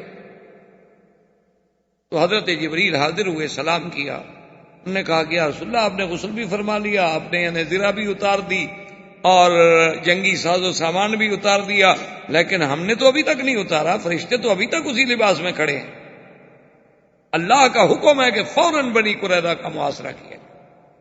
یہودیوں کے یہاں مدینہ منورہ میں بڑے بڑے قبائل جو تھے وہ 3 تھے، بنی قینقاع اور بنی نذیر اور بنی قریظہ۔ اب ان میں سے صرف یہ بنی قریظہ باقی، ان پہلے 2 قبائل کا اجلاء کر دیا گیا تھا، ان کو مدینہ منورہ سے نکال دیا گیا اور وہ خیبر چلے، جس کی وجہ سے آج اگر آپ نے دیکھا ہوگا کہ گریٹر اسرائیل کا جو وہ نقشہ بناتے ہیں اس میں دکھاتے ہیں کہ مدینہ ہمارا ملک تھا، یہ جھوٹ ہے۔ وہ مدینہ منورہ میں اس انتظار میں بیٹھے تھے کہ جب اللہ کے نبی پیدا ہوں گے تو ہم مسلمان ہوں گے، اسلام لانے کے لیے آئے تھے۔ مدینہ منورہ پہ ان کی حکومت کبھی نہیں رہی، وہ تو شام سے آئے، مدینہ منورہ میں آ کے بیٹھ گئے کہ مکے میں نبی پیدا ہوں گے اور مدینہ ہجرت کریں گے، تورات میں انہوں نے پڑھا ہوا تھا، اور ہم حضور صلی اللہ علیہ وسلم پر ایمان لائیں گے۔ لیکن جب حضور ولد اسرائیل کے بجائے ولد اسماعیل میں پیدا ہوئے، یعنی آپ حضرت اسحاق کے بجائے حضرت اسماعیل علیہ السلام کے نسب میں آئے، تو ان کے دلوں میں عداوت و بغض آ گیا اور وہ انکار کر گئے، ورنہ نہ یہاں ان کی کوئی حکومت تھی، نہ ان کا یہاں قبضہ تھا، اور نہ یہ ابتدا سے بلاد حرم یا بلاد مدینہ یا یثرب کے رہنے والے لوگ تھے، یہ تو شام سے آئے۔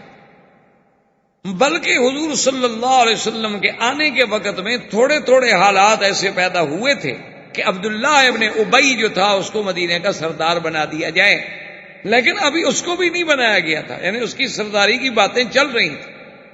سرکار جب تشریف لے آئے تو سب کی سرداریاں ختم ہو گئیں، سب کی نام جو تھی وہ ختم ہو گئی، اور سب کی عظمتیں خاک میں مل گئیں، اب ساری دنیا تو حضور کی غلام ہو گئی۔ تو یہودی اور زیادہ سٹ پٹائے، تو حضور صلی اللہ علیہ وسلم نے جبریل کے کہنے کے بعد فوراً اعلان فرما دیا اپنے صحابہ میں کہ الرحیل الرحیل لا یصلین صلاۃ العصر الا فی بنی قریظہ، خبردار ہم میں سے کوئی نماز عصر کی نہ پڑھے مگر کہ بنی قریظہ میں پہنچ کے۔ اور صحابہ کہتے ہیں کہ ہم نے یہ بھی دیکھا کہ دہیہ جو ہیں وہ بھی بنی قریظہ کی طرف جا رہے ہیں تو حضور نے فرمایا وہ دیہیا نہیں، وہ جبریل اپنا لشکر لے کے جا رہے ہیں۔ اب صحابہ رضوان اللہ علیہم اجمعین جو تھے حضور کے حکم پر فوراً تیار ہوئے اور بنی قریظہ کی طرف چلے، کیونکہ یہ سب سے بڑی ضرورت تھی کہ بنی قریظہ ہی تو تھے کہ جن کی غداری کی وجہ سے مسلمانوں کے لیے یہ مشکلات کا دور پیدا ہوا۔ اگر بنی قریظہ غداری نہ کرتے، اگر بنی قریظہ اپنے عہد و پیمان پہ قائم رہتے، اگر بنی قریظہ اپنے آدمی بھیج کے مسلمان بچوں اور عورتوں پر حملہ کرنے کے لیے جاسوس نہ بھیجتے، اگر بنی قریظہ جو تھے وہ حیی ابن اخطب کے ساتھ سودا بازی کر کے حضور کے جنوب کا دروازہ نہ کھول دیتے تو مسلمان تو مطمئن تھے، آگے خندق تھی اور 3 حصے مطمئن تھے۔ سب سے بڑی غداری ان کی، اور دوسرا یہ بھی اللہ کو منظور تھا کہ بھی ان کی قوت کو تو ہمیشہ کے لیے کچل دیا جائے، نہیں یہ پھر ہمارے لیے خطرہ نہ بنے، ورنہ جب تک دشمن ہمارے بغل میں بیٹھا ہے وہ تو کسی وقت پھر ہمیں نقصان دے سکتا۔ اور غزوہ احزاب یا غزوہ خندق، اس سارے غزوے کے پیچھے جو اصل قوت تھی، جو اصل برین تھا، وہ بھی یہودیوں کا تھا کہ حیی ابن اخطب جو ہے خیبر سے نکلا اور مکے پہنچا، قریش کو تیار کیا، بنو غطفان کو تیار کیا، بنو سلیم کو تیار کیا، بنو فزارہ کو تیار کیا، احابیش کو تیار کیا، اور ساری دنیا کا لشکر لے کے مدینے پہ حملہ آور ہو۔ تو اب ضرورت تھی کہ یہودیوں کی قوت پہ ایک ایسی ضرب لگائی جائے کہ پھر ان کی قوت ہمیشہ کے لیے۔ تو اب صحابہ کرام رضوان اللہ علیہم اجمعین جب بنو قریظہ کے لیے چل پڑے تو اتفاق کی بات ہے کہ عصر کا وقت جو ہے راستے میں ہو گیا اور نماز کا وقت جا رہا ہے۔ تو اب صحابہ میں 2 جماعتیں بن گئی۔ بعض جماعتیں جو تھیں وہ یہ کہتی تھیں کہ بھائی نماز عصر کا وقت آ گیا ہے، ہمیں فوراً نماز پڑھ لینی چاہیے، اور بعض صحابہ جو تھے وہ کہتے تھے کہ نہیں، حضور صلی اللہ علیہ وسلم کے الفاظ مبارک جو ہیں، ظاہر حدیث کا تقاضا یہ ہے کہ لا یصلین صلاۃ العصر الا فی بنی قریظہ، کہ نماز عصر کوئی نہ ادا کرے مگر بنی قریظہ میں، ہم تو وہی پڑھیں گے۔ صحابہ نے کہا اللہ کے بندے، مقصد ہوتا ہے ایک بات کو سمجھیں، مفہوم یہ تھا کہ بھی جلدی پہنچو، یہ مفہوم تھوڑا ہے کہ راستے میں نماز کا وقت آئے تو ہم نماز بھی نہ پڑھیں۔ تو بہرحال کچھ صحابہ نے نماز عصر کی راستے میں وقت پہ پڑھ لی، اور کچھ صحابہ نے نماز جو تھی وہ بالکل انتہائی آخری وقت میں جا کے بنی قریظہ میں۔ جب حضور صلی اللہ علیہ وسلم کو ان کے اس اختلاف کا صحابہ کے 2 حصوں میں تقسیم ہو جانے کے بارے میں خبر دی گئی تو حضور نے فرمایا کلاکما علی الحق، تم دونوں حق و ثواب پہ ہو، تم دونوں نے کوئی غلطی نہیں کی، جنہوں نے اپنے وقت پہ نماز پڑھ لی انہوں نے بھی اچھا، اور جنہوں نے میرے الفاظ کے ظاہر پر عمل کرتے ہوئے آخر میں جا کے نماز بنی قریظہ میں پڑھی انہوں نے بھی اچھا۔ یہ تو فہم کا اختلاف ہے، یعنی سوچنے کا اختلاف ہے، مقصود تو دونوں کی اطاعت۔ تو اسی لیے ہمیشہ ایک مسئلہ سمجھ لیں کہ جس مسئلے میں مثلا ایک مسئلے میں امام ابو حنیفہ رحمۃ اللہ علیہ کی ایک رائے ہے، امام شافعی رحمۃ اللہ علیہ کی ایک رائے، تو اس میں محدثین کا، علماء امت کا، جمہور کا یہ فیصلہ ہے کہ آپ جس امام کے قول کو ترجیح دیتے ہیں اس کے قول پہ عمل کریں، لیکن دوسرے امام کے قول کو منکر نہ سمجھیں کہ وہ جو ہے نعوذ باللہ گناہ ہے اور مخالف قرآن و سنت ہے، اس کو آپ منکر نہیں کہیں۔ آپ یہ کہیں گے ٹھیک ہے مجھے امام ابو حنیفہ رحمۃ اللہ علیہ کے قول میں زیادہ وزن لگتا ہے، دلیل ان کی زیادہ مجھے قوی لگتی ہے، لیکن امام شافعی کو بھی آپ یہ نہیں کہیں گے کہ ان کا قول منکر ہے، کیونکہ انہوں نے بھی اجتہاد کیا ہے، صرف فہم کا اختلاف۔ اسی لیے جو آج کل ایک بہت بڑا ذہنوں کو مسموم بنانے کے لیے ایک پروپیگنڈا کیا جاتا ہے ائمہ کے خلاف کہ دیکھو جی کوئی شافعی ہے، کوئی حنفی ہے، کوئی مالکی ہے، کوئی حنبلی ہے، یہ تو لوگوں کو جی 4 فرقوں میں تقسیم کرنے والی بات ہو گئی نا۔ وہ اللہ کے بندے، اگر ہر آدمی قرآن و حدیث کو سمجھ کے عمل کرنے کی کوشش کرے پھر تو 4 فرقے نہیں، پھر تو کروڑوں فرقے بن جائیں گے۔ چلو کم از کم امت 4 فرقوں میں تو ہے نا۔ پھر اگر ہر آدمی اپنی اپنی کتاب اٹھا کے پڑھنا شروع کر دے اور سمجھنا شروع کر دے پھر تو آپ فرقے گن بھی نہیں سکیں گے کہ کتنے ہو گئے۔ وہ تو وہی بات ہوگی علامہ اقبال مرحوم کی کہ جب مولانا نے ان سے کہا تقلید کے خلاف تقریر کی کہ تقلید نہیں کرنی چاہیے، کسی امام کا مقلد نہیں ہونا چاہیے، بس قرآن و سنت پہ خود عمل کریں پڑھ کے، تو سنتے رہے، دلائل سنتے رہے. تو جب بات انہوں نے ختم کی تو علامہ اقبال مرحوم سے کہنے لگے، کہا کہ اقبال یہ تقریر میں لوگوں کو سنانے کے لیے نہیں کر رہا تھا، میں نے جو 1 گھنٹے سے دلائل دیے ہیں اور اتنی باریک اور دقیق باتیں کی ہیں، میرا مقصد تمہیں سمجھانا تھا، چونکہ تم بھی تو مقلد ہو نا، حنفی ہو. تو اب تمہیں مسئلہ سمجھ آ گیا کہ نہیں کہ کسی امام کے پیچھے نہیں لگنا. تو علامہ اقبال ہنس پڑے. انہوں نے کہا مولوی صاحب مجھے تو سمجھ نہیں آیا. انہوں نے کہا اقبال تم اتنے ذہین آدمی ہو، ماشاءاللہ مفکر آدمی ہو، تمہیں سمجھ نہیں آیا. انہوں نے کہا جی مجھے تو پھر یہ سمجھ آیا ہے کہ اگر ہم ان ائمہ کی تقلید چھوڑ دیں تو پھر کیفیت یہ ہوگی چوں صلاتے بے امام، جیسے بغیر امام کے ایک نماز ہو رہی ہو، پھر ہمارا حال بھی وہی ہوگا کہ کوئی رکوع میں ہوگا، کوئی سجدے میں ہوگا، کوئی اتحیات میں بیٹھا ہوگا، کوئی کھڑا ہوگا، کوئی جا رہا ہوگا، پھر ہمارا حال وہی ہو جائے گا کہ صلاتے بے امام ہم بن کے رہ جائیں گے. یہی تو کوئی وجہ ہے کہ اللہ نے 5 دفعہ ہمیں ایک امام کے پیچھے کھڑا کیا. کوئی تو وجہ ہے نا، ورنہ اللہ میاں فرماتے بابا ہر آدمی آئے نماز اپنی اپنی پڑھ لو، چلے جاؤ بس. پھر جماعت کی، اقتداء کی، پابندی کی، ایک آرڈر پہ، کاشن پہ چلنے کی کہ اللہ اکبر تو اللہ اکبر، رکوع تو رکوع، سجود تو سجود. یعنی آپ پہلے اللہ اکبر نہیں کہہ سکتے، پہلے سلام نہیں پھیر سکتے، آپ اس سے پہلے سر نہیں اٹھا سکتے، پہلے سر نہیں جھکا سکتے. اسی لیے اللہ تبارک و تعالیٰ سے دعا کریں کہ اللہ پاک ہمیں تمام ائمہ دین، ائمہ محدثین، ائمہ فقہا، ائمہ مجتہدین، ائمہ قراء، علماء حقہ سب کا احترام اور ادب کرنے کی ہمیں توفیق. یہ بہت بڑی بد نصیبی ہے کہ ایک لہر چلی ہے صحابہ کے خلاف، وہ صحابہ کو نہیں مانتے، اور ایک لہر چلی ہے ائمہ کے خلاف، وہ ائمہ کو نہیں مانتے. اللہ تبارک و تعالی رحمت فرمائے. یہ بڑی دور کی باتیں ہوتی ہیں، لیکن خدا کرے کہ ہمیں اللہ سمجھ عطا فرمائے. تو اس لیے یاد رکھیں کہ 4 ائمہ کرام جو ہیں وہ سب کتاب و سنت کے غلام ہیں. ان سب کا مرجع، ان سب کا ماوا، ان سب کا ماخذ اللہ کا قرآن اور اللہ کے نبی کی سنت. ان میں اختلاف کیوں ہو گئے؟ ایک امام کچھ کہتا ہے اور ایک امام کچھ کہتا ہے. اس اختلاف کی وجہ کیا ہے؟ اختلاف فہم، یعنی ہر کسی کی تھنکنگ پاور جو ہے وہ الگ ہے. ایک آدمی کی سوچ اپنی ہے، ایک آدمی کی سوچ اپنی ہے. ایک آدمی ایک لفظ سے ایک مفہوم لیتا ہے، دوسرا آدمی اسی لفظ سے دوسرا مفہوم لیتا ہے. تو چونکہ فہم میں اختلاف ہے قدرتی طور پر، لازمی بات ہے اختلاف مسئلے میں بھی آنا تھا. اب دیکھیں جیسے صحابہ دونوں کے فہم میں اختلاف ہو گیا.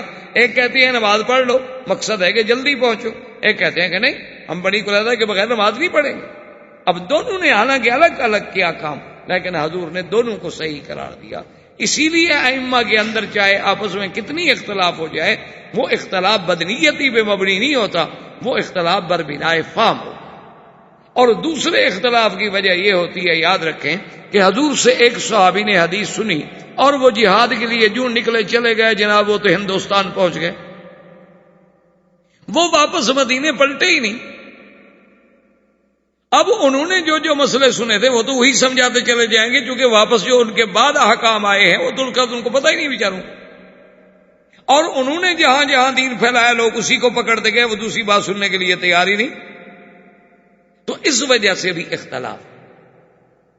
اور تیسرا اختلاف کی وجہ یہ ہوتی ہے کہ حالانکہ وہ اختلاف نہیں ہوتا، فرق اتنا ہوتا ہے کہ جیسے مثلاً آپ فطروں میں دعا پڑھتے ہیں تو ایک دعا ہے اللہم اہدنا فیمن ہدیت وعافنا فیمن عافیت، اور ایک دعا جو ہے وہ دوسری. تو ایک دعا جو ہے اس کی روایت ابن عباس کر رہے ہیں، اور ایک دعا جو ہے اس کی روایت عبداللہ بن مسعود کر رہے ہیں. تو اب حالانکہ دونوں حدیثیں تو حضور پاک کی ہیں، دونوں دعائیں حضور نے سکھلائی ہیں، تو بعض ائمہ نے عبداللہ ابن مسعود والی حدیث کو لے لیا، بعض ائمہ نے ابن عباس والی حدیث کو لے لیا. دونوں حق پر ہیں، ان میں اختلاف کون سا ہے؟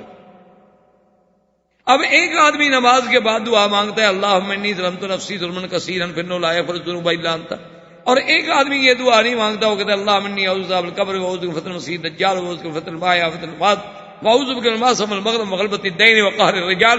کوئی بات نہیں، وہ بھی حدیث میں ثابت ہے، وہ بھی حدیث میں ثابت ہے. اس میں کوئی اختلاف، تو اس لیے ہمیں اختلاف نظر آتا ہے، لیکن جب غور کیا جائے تو وہ اختلاف کسی پر بنائے نیت فاسدہ نہیں ہوتا، بلکہ ہر مجتہد کا ایک اجتہاد ہے، اس کی ایک فہم ہے، اس کی ایک رائے ہے، لیکن سب کا مقصد کیا ہے کہ کسی طرح قرآن و حدیث پہ عمل ہو، کوئی بندہ قرآن و حدیث سے باہر نہ نکلے۔ تو بہرحال حضور صلی اللہ علیہ وسلم نے محاصرہ فرما لیا۔ بنی قریظہ کا چونکہ بہت بڑے قلعے تھے، ان کے پاس اتنا سامان تھا کہ وہ اگر چاہیں تو 1 سال بھی اندر بیٹھ کے کھا سکتے، اور ان کے یعنی بچوں کے علاوہ، عورتوں کے علاوہ اس وقت اندر لڑنے والے جو تھے وہ 700 آدمی مقاتل موجود تھے، یعنی جنگجو آدمی جنگ لڑ سکتے۔ 700 کی نفری کوئی معمولی سی بات تو نہیں ہوتی۔ جب یہ محاصرہ مکمل ہو گیا، صحابہ باہر ہیں، وہ اندر۔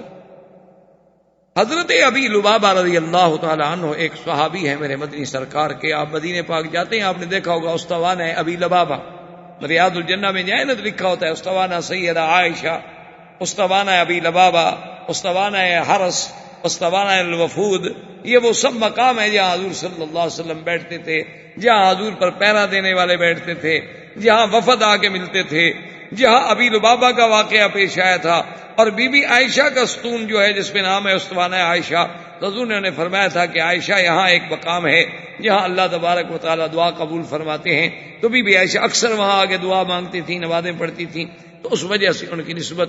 اسی طرح استوانہ جہاں حضور کی چارپائی مبارک ڈالی جاتی تھی، تو بہرحال ان میں ایک استوانہ ہے ابی لبابہ کے نام سے یہ صحابی۔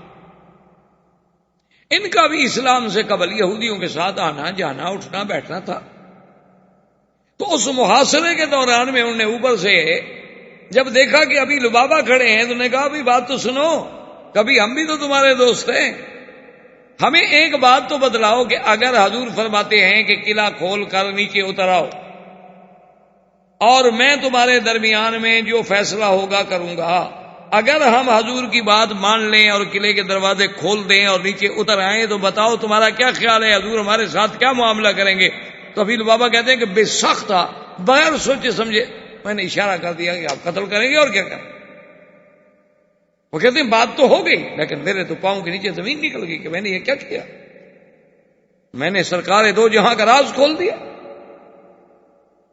اس کے بعد وہ کہتے ہیں بس میں بھاگا، اب میرے اندر طاقت نہیں تھی کہ میں سرکار کے سامنے جا سکوں، کہ اتنی غلطی ہو گئی تو حضور کے سامنے کیسے جاؤں۔ یہ تو ہم بہادر ہیں نا کہ ساری نافرمانیاں کر کے پھر بھی ہم کہتے ہیں ماشاءاللہ جی اس دفعہ روضہ مبارک پہ گئے نا جی تو بالکل جی گویا کہ ہمیں زیارت ہی ہو گئی، اس دفعہ جی مدینے کی حاضری ماشاءاللہ، بس جی کمال ہو گیا جی، بس میں رات کو سویا ہوا تھا اور یہ ہو گیا۔ خدا کے بندے کوئی عقل کی بات، جن کو ایسی باتیں ہوتی ہیں وہ بتایا نہیں کرتے، اور جو بتائے تو ہیں نا سمجھ لو ہوتی نہیں۔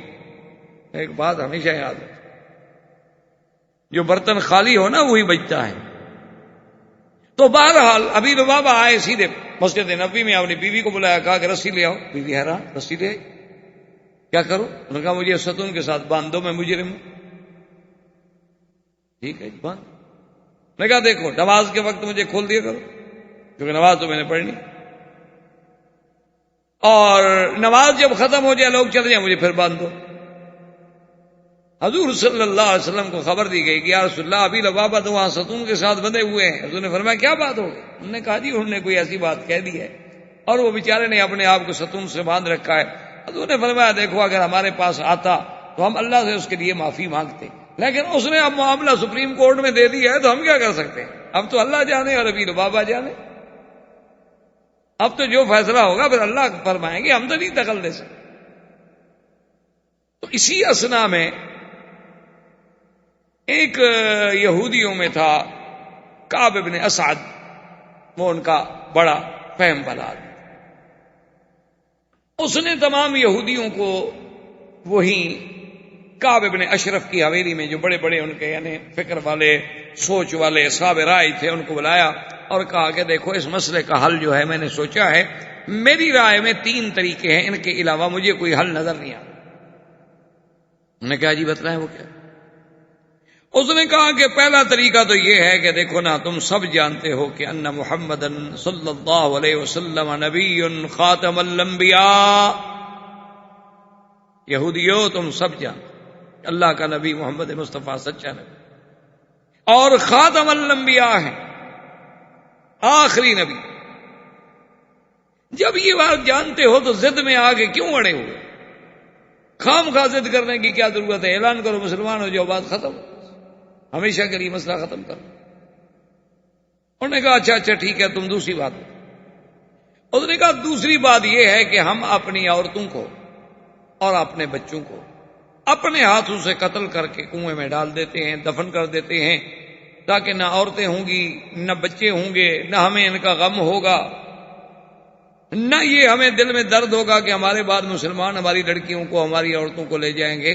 تو اس کے بعد جب یہ سب اپنے ہاتھ سے ہم کو قتل کر کے دفن کر دیتے ہیں اور پھر باہر نکل کے دروازہ کھول کے حملہ کریں، مسلمانوں کا مقابلہ کریں، یا مٹ جائیں یا مٹا دیں، غالب آ گئے تو شادیاں اور کر لیں گے، مسلمانوں کی عورتیں بھی ہمیں مل جائیں گی، اور اگر ہار گئے تو چلو ہم مرد تو ہیں نا، مرد ہیں، مر جائیں گے۔ انہوں نے کہا اچھا بھی تیسری بات کیا ہے؟ اس نے کہا تیسری بات یہ ہے کہ لیلۃ السبت جو ہے، ہفتے کی رات، وہ تمام مذاہب جانتے ہیں کہ یہودی جو ہیں وہ ہفتے کی رات میں کبھی نہیں لڑتے، نہ ہفتے کو لڑتے۔ تو اس وجہ سے ہمارا جتنا بڑا دشمن کیوں نہ ہو، وہ اس رات میں بڑا مطمئن ہو جاتا ہے کہ بھی آج کی رات وہ نہیں لڑیں گے نا کسی شکل۔ تو جب مسلمان مطمئن ہوں گے جو ہمارے محاصرے پر ہیں، تو ہم لیلۃ السبت میں حملہ کر دیں، دروازہ کھول کے سب چڑھ دوڑیں اور ختم، ان کے علاوہ کوئی حل نہیں۔ انہوں نے کہا دیکھو کعب بن اسد، جو پہلی بات ہے نا اسلام لانے کی، پھر اتنا عرصہ یار ہم نے مقابلہ کیوں کیا ہے؟ تو ٹھیک ہے وہ نبی سچے ہیں، لیکن بس ہم ضد کر گئے ہیں، تو اب کیا ماننا ہے بھائی؟ ہم اسلام تو نہیں لاتے۔ باقی دوسری بات ہے تمہاری کہ عورتوں اور بچوں کو قتل کر دیں، یار ان کا کیا گناہ ہے کہ ہم اپنے ہاتھوں سے مار ڈالیں؟ اگر ہمارے مقدر میں مرنا لکھا ہوا ہی ہے تو ہم کیوں ماریں؟ ان کے قتل کے، ان کے خون سے ہم اپنے ہاتھ کیوں رنگیں؟ پھر اگر مقدر میں لکھا ہوا ہے کہ ہم مر جائیں گے، تو جب ہم نہیں رہیں گے تو پھر ہماری عورتیں اور بچے بھی جہاں مقدر ہے چلے جائیں۔ یہ بات بھی ہمیں قبول ہے۔ تیسری جو تمہاری تجویز ہے کہ لیلۃ السبت میں حملہ کر دیں، اور اسی سبت کی وجہ سے تو ہم خنزیر اور بندر بنے تھے، یہی سبت کی نافرمانی تو کی تھی نا ہمارے باپ دادا نے، اور اللہ نے ان پر عذاب بھیجا کہ ان کو قردہ و خنازیر بنا دیا۔ اب آپ کہتے ہیں ہم پھر غلطی کریں، پھر اور خدا کا قہر آئے ہم پر۔ پہلے تو ایک بھگتا ہوا ہے کہ آج تک ہمارے گلے سے وہ نہیں نکلا، تو یہ بات بھی۔ انہوں نے کہا اچھا اگر ان تین باتوں میں سے تمہیں کوئی بات سمجھ نہیں آتی تو میرے نزدیک اور کوئی حل نہیں، تمہاری مرضی جو چاہو کرو۔ اس کے بعد حضور صلی اللہ علیہ وسلم کے صحابہ میں سے حضرت زبیر بن العوام اور حضرت علی رضی اللہ تعالی عنہ نے اپنا ایک لشکر تیار کیا اور بڑے اصیل گھوڑے تیار کیے، اور انہوں نے آپس میں بیٹھ کے ایک فیصلہ کیا۔ انہوں نے کہا دیکھو ہم نے آج فیصلہ کر لیا ہے کہ کل صبح جو ہے نا ہم حملہ کریں گے ان کے قلعے پر، یا تو دروازہ قلعے کا توڑ کے اندر داخل ہو جائیں گے یا پھر ہم ختم ہو واپس نہیں آئیں گے۔ بس اب 19 دن ہو گئے محاصرہ کیے ہوئے، تو اس 19 دنوں میں ہمیں بھی کچھ حاصل نہیں ہو رہا، تو آج ایک فیصلہ کن جنگ لڑتے ہیں۔ انہوں نے خصوصی دستہ، جاں فروش دستہ ایسا تیار کیا کہ ابھی میرے دستے میں وہی آدمی شامل ہو گئی، یا تو آج ہم نے بالکل شہید ہو جانا ہے، ہماری لاشیں واپس آئیں گی، اور یا کسی بھی شکل میں ہم نے دروازہ توڑ کے قلعے کے اندر داخل ہو جانا ہے، کوئی دنیا کی جو طاقت آئے گا۔ اب چونکہ آنا جانا تو قریب کی بات تھی، باتیں تو اڑتے اڑتے پہنچ جاتی ہیں، آخر یہودیوں کے بھی یہ بات پہنچ گئی۔ حضور صلی اللہ علیہ وسلم نے ان کو آخری وارننگ دی، آپ نے فرمایا اچھا بات کرو، یہودیوں تم کس کا فیصلے پہ اترو گے؟ انہوں نے کہا جی اگر حضرت سعد حکم دے تو ہم اترو۔ آپ نے فرمایا حضرت سعد رضی اللہ تعالیٰ عنہ کو غزوہ خندق کے موقع پر تیر لگا تھا، اور خدا کی شان دیکھیں کہ حضرت سعد جا رہے تھے اور زرہ پہنی ہوئی تھی، اور سینے میں ایک جگہ جو تھی وہ خالی تھی زرہ کی۔ تو سیدہ عائشہ رضی اللہ تعالی عنہا کی نظر پڑی تو ان کے منہ سے نکلا کہ سعد کہیں دشمن تمہیں اسی جگہ تیر نہ مارے۔ اسی جگہ تیر لگا، اور یہ پہلا واقعہ ہے کہ جس کو حضور صلی اللہ علیہ وسلم نے خون بند کرنے کے لیے خود فرمایا کہ بھی اس کو کئی کرو، یعنی داغ دو آگ میں، لوہا جلا کر داغ دو زخم پہ تاکہ خون بند ہو جائے۔ حضور نے کئی کرایا، بند ہو گیا، پھر جاری ہو گیا، پھر حضور نے دوبارہ داغ دیا، پھر بند ہو گیا، پھر جاری۔ تو پھر حضور نے آپ کو مدینے بھیج دیا تھا کہ مسجد نبوی میں ان کو بھیج دیتا کہ وہاں علاج ہو، وہاں تیمارداری ہو، خون اتنا نکل گیا ہے، کمزور ہے۔ اب حضرت علی نے جب ادھر سے تیاری کی تو انہوں نے کہا کہ ننزل علی حکم یا محمد صلی اللہ علیہ وسلم، خلاص خلاص ہم آپ کے حکم پر اترتے ہیں، اور دروازے کھول دیے، نکلا۔ حضور صلی اللہ علیہ وسلم نے فرمایا ٹھیک۔ اب جب انہوں نے دروازے کھول دیے اور جب نکل آئے تو قبیلہ اوس، کیونکہ یہ دو قبیلے تھے مدینے میں بڑے، ایک اوس، ایک خزرج۔ خزرج جو تھے وہ بنو نذیر کے حلفاء تھے، اور اوس جو تھے یہ بنی قریظہ کے حلفاء تھے۔ تو بنی نذیر کو جو پناہ ملی تھی، حضور نے معافی دی کہ اچھا بھی چلے جائیں، ان کو قتل نہیں کریں گے، تو وہ انہیں خزرج کی وجہ سے انہوں نے کہا حضور ہمارے موالی ہیں، ہمارے حلیف ہیں، ان کے ساتھ رعایت کریں۔ اب جب یہ باہر نکل آئے تو قبیلہ اوس کے لوگ جو تھے مسلمان انصاری، وہ بھی آگے نے کہا رسول اللہ موالینا احسن علیہم واحسن الینا کما احسنت علی اخونا خزرج، جیسے آپ نے خزرج قبیلے پر احسان کیا، ان کے حلیفوں کو آپ نے چھٹی دے دی، وہ چلے گئے خیبر، تو یہ بھی تو ہمارے حلیف ہیں، آپ رعایت کریں، ان کو بھی رعایت دیں، یہ بھی چلے جائیں۔ اب حضور صلی اللہ علیہ وسلم کے لیے بڑا ایک اہم مسئلہ پیدا ہو گیا نا، کہ اپنی جماعت پیدا ہو گئی ان کی رعایت مانگنے کے لیے، حالانکہ بنی نذیر نے تو صرف ایک آدمی کو قتل کیا تھا، اور بنی قریظہ نے تو حضور صلی اللہ علیہ وسلم کے خلاف سازش کی۔ ان کے اور ان کے جرم میں آسمان و زمین کا فرق تھا۔ حضور نے فرمایا اچھا دیکھو قبیلہ ہے اس کے لوگوں، تمہارا سردار ہے حضرت سعد، تمہیں ان کا فیصلہ قبول ہے؟ انہوں نے کہا حضور وہ تو ہمارے قبیلے کا سردار ہے، ہمیں ان کا فیصلہ قبول کیوں نہیں ہوگا، وہ تو اوس ہے۔ آپ نے فرمایا حضرت سعد کو بلاؤ۔ حضرت سعد رضی اللہ تعالی عنہ کو ایک بڑی مشکل سے ایک لکڑی ڈال کے گدھا پر اس کے اوپر لٹا کے اور پکڑ کے بڑی مشکل سے لایا گیا، کیونکہ آپ تو زخمی ہو چکے تھے، تیر لگ چکا تھا۔ اسی حالت میں جب آئے تو حضور نے فرمایا قوموا الی سیدکم، لوگوں اپنے سردار کی طرف اٹھو، سعد کی طرف، ان کو آرام سے اتارو۔ ان کو اتارا گیا، بٹھایا گیا، اور حضور نے فرمایا کہ سعد تمہارے قبیلے کا مطالبہ ہے کہ ہم بنو نذیر کے بارے میں کچھ رعایت کریں، لیکن چونکہ تم اس قبیلے کے سردار ہو، اب یہ معاملہ میں نے تمہارے سپرد کر دیا ہے، تم جو فیصلہ کرو گے۔ حضرت سعد نے سنا، انہوں نے کہا حضور آپ کا حکم ہے، ٹھیک۔ تو حضرت سعد نے رضی اللہ تعالی عنہ نے اپنے قبیلے کی طرف دیکھا، اوس کی طرف، ان کے جو بڑے بڑے لوگ آ چکے تھے، انہوں نے کہا کہ دیکھو بات سنو، اگر میں کوئی فیصلہ کروں تو تم سب کو قبول ہوگا؟ انہوں نے کہا جی قبول۔ تو اس نے پھر باقی مسلمانوں کی طرف دیکھا جو اوس سے تعلق نہیں رکھتے تھے لیکن تھے مسلمان، انہوں نے کہا کہ بھئی دیکھو اگر میں فیصلہ کروں تو آپ لوگوں کو بھی قبول ہوگا؟ انہوں نے کہا میں بھی قبول ہوں۔ پھر اس نے حضور سرکار دو جہاں کی طرف دیکھا، اس نے کہا حضور ہوں تو میں غلام، لیکن اب آپ نے حکم دے دیا ہے تو اگر میں فیصلہ کروں تو پھر آپ کو بھی قبول ہوگا؟ فرمایا میں نے تمہیں تو حکم دیا ہے، مجھے بھی قبول ہوگا۔ تو اس نے بنو قریظہ کی طرف دیکھا، ان یہودیوں کی طرف، ان کے بھی تو بڑے بڑے سردار موجود تھے، سب آ گئے تھے، کیونکہ اب تو اپنے آپ کو استسلام کر چکے تھے، سونپ چکے تھے۔ تو حضرت سعد نے فرمایا کہ ہاں بنو قریظہ بتاؤ، اگر میں تمہارے بارے میں فیصلہ کروں تمہیں قبول ہوگا؟ انہوں نے کہا بھئی تم ہمارے حلیف ہو پرانے، تمہارا فیصلہ ہمیں قبول کیوں نہیں ہوگا، ہم تو تمہارے حلفاء ہیں۔ تو اس نے کہا سب سوچ لو، انہوں نے کہا سوچ لو۔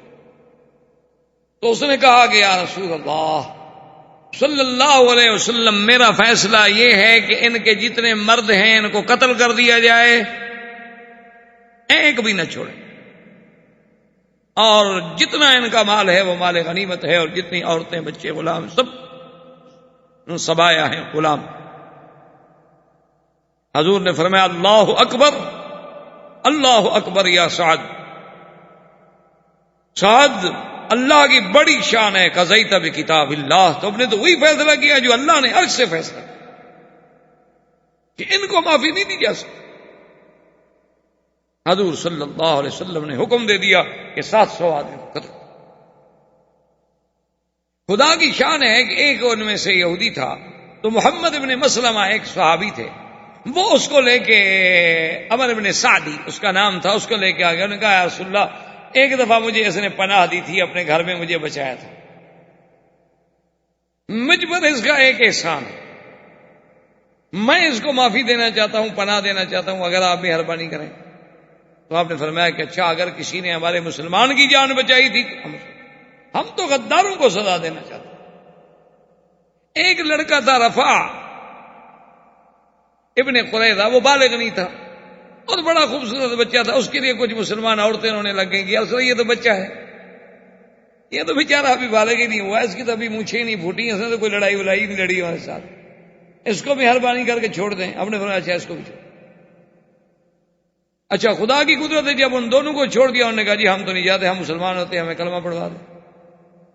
تو باقی ان کے جتنے آدمی تھے 700 آدمی، ان کو وہاں تحقیق کیا گیا اور ان کو گڑھوں میں ڈال دیا گیا. اور اللہ تبارک و تعالیٰ کی قدرت سے اس فیصلے سے دشمنوں پہ ایک ایسی دھاک بیٹھ گئی کہ مسلمانوں سے جو غداری کرتا ہے پھر اس کا انجام ہی ہے. تو بنی قریظہ کے اس قضیے کو ختم کرنے کے بعد حضور صلی اللہ علیہ وسلم نے اپنے صحابہ کو بلایا، آپ نے فرمایا کہ دیکھو بات سنو، اب ہمیں آرام سے نہیں بیٹھنا ہے. جن جن لوگوں نے غداری کی ہے اور جن جن قبائل نے قریش کا ساتھ دے کے مدینے میں چڑھائی کی ہے، سب کو ادب سکھانا ہے.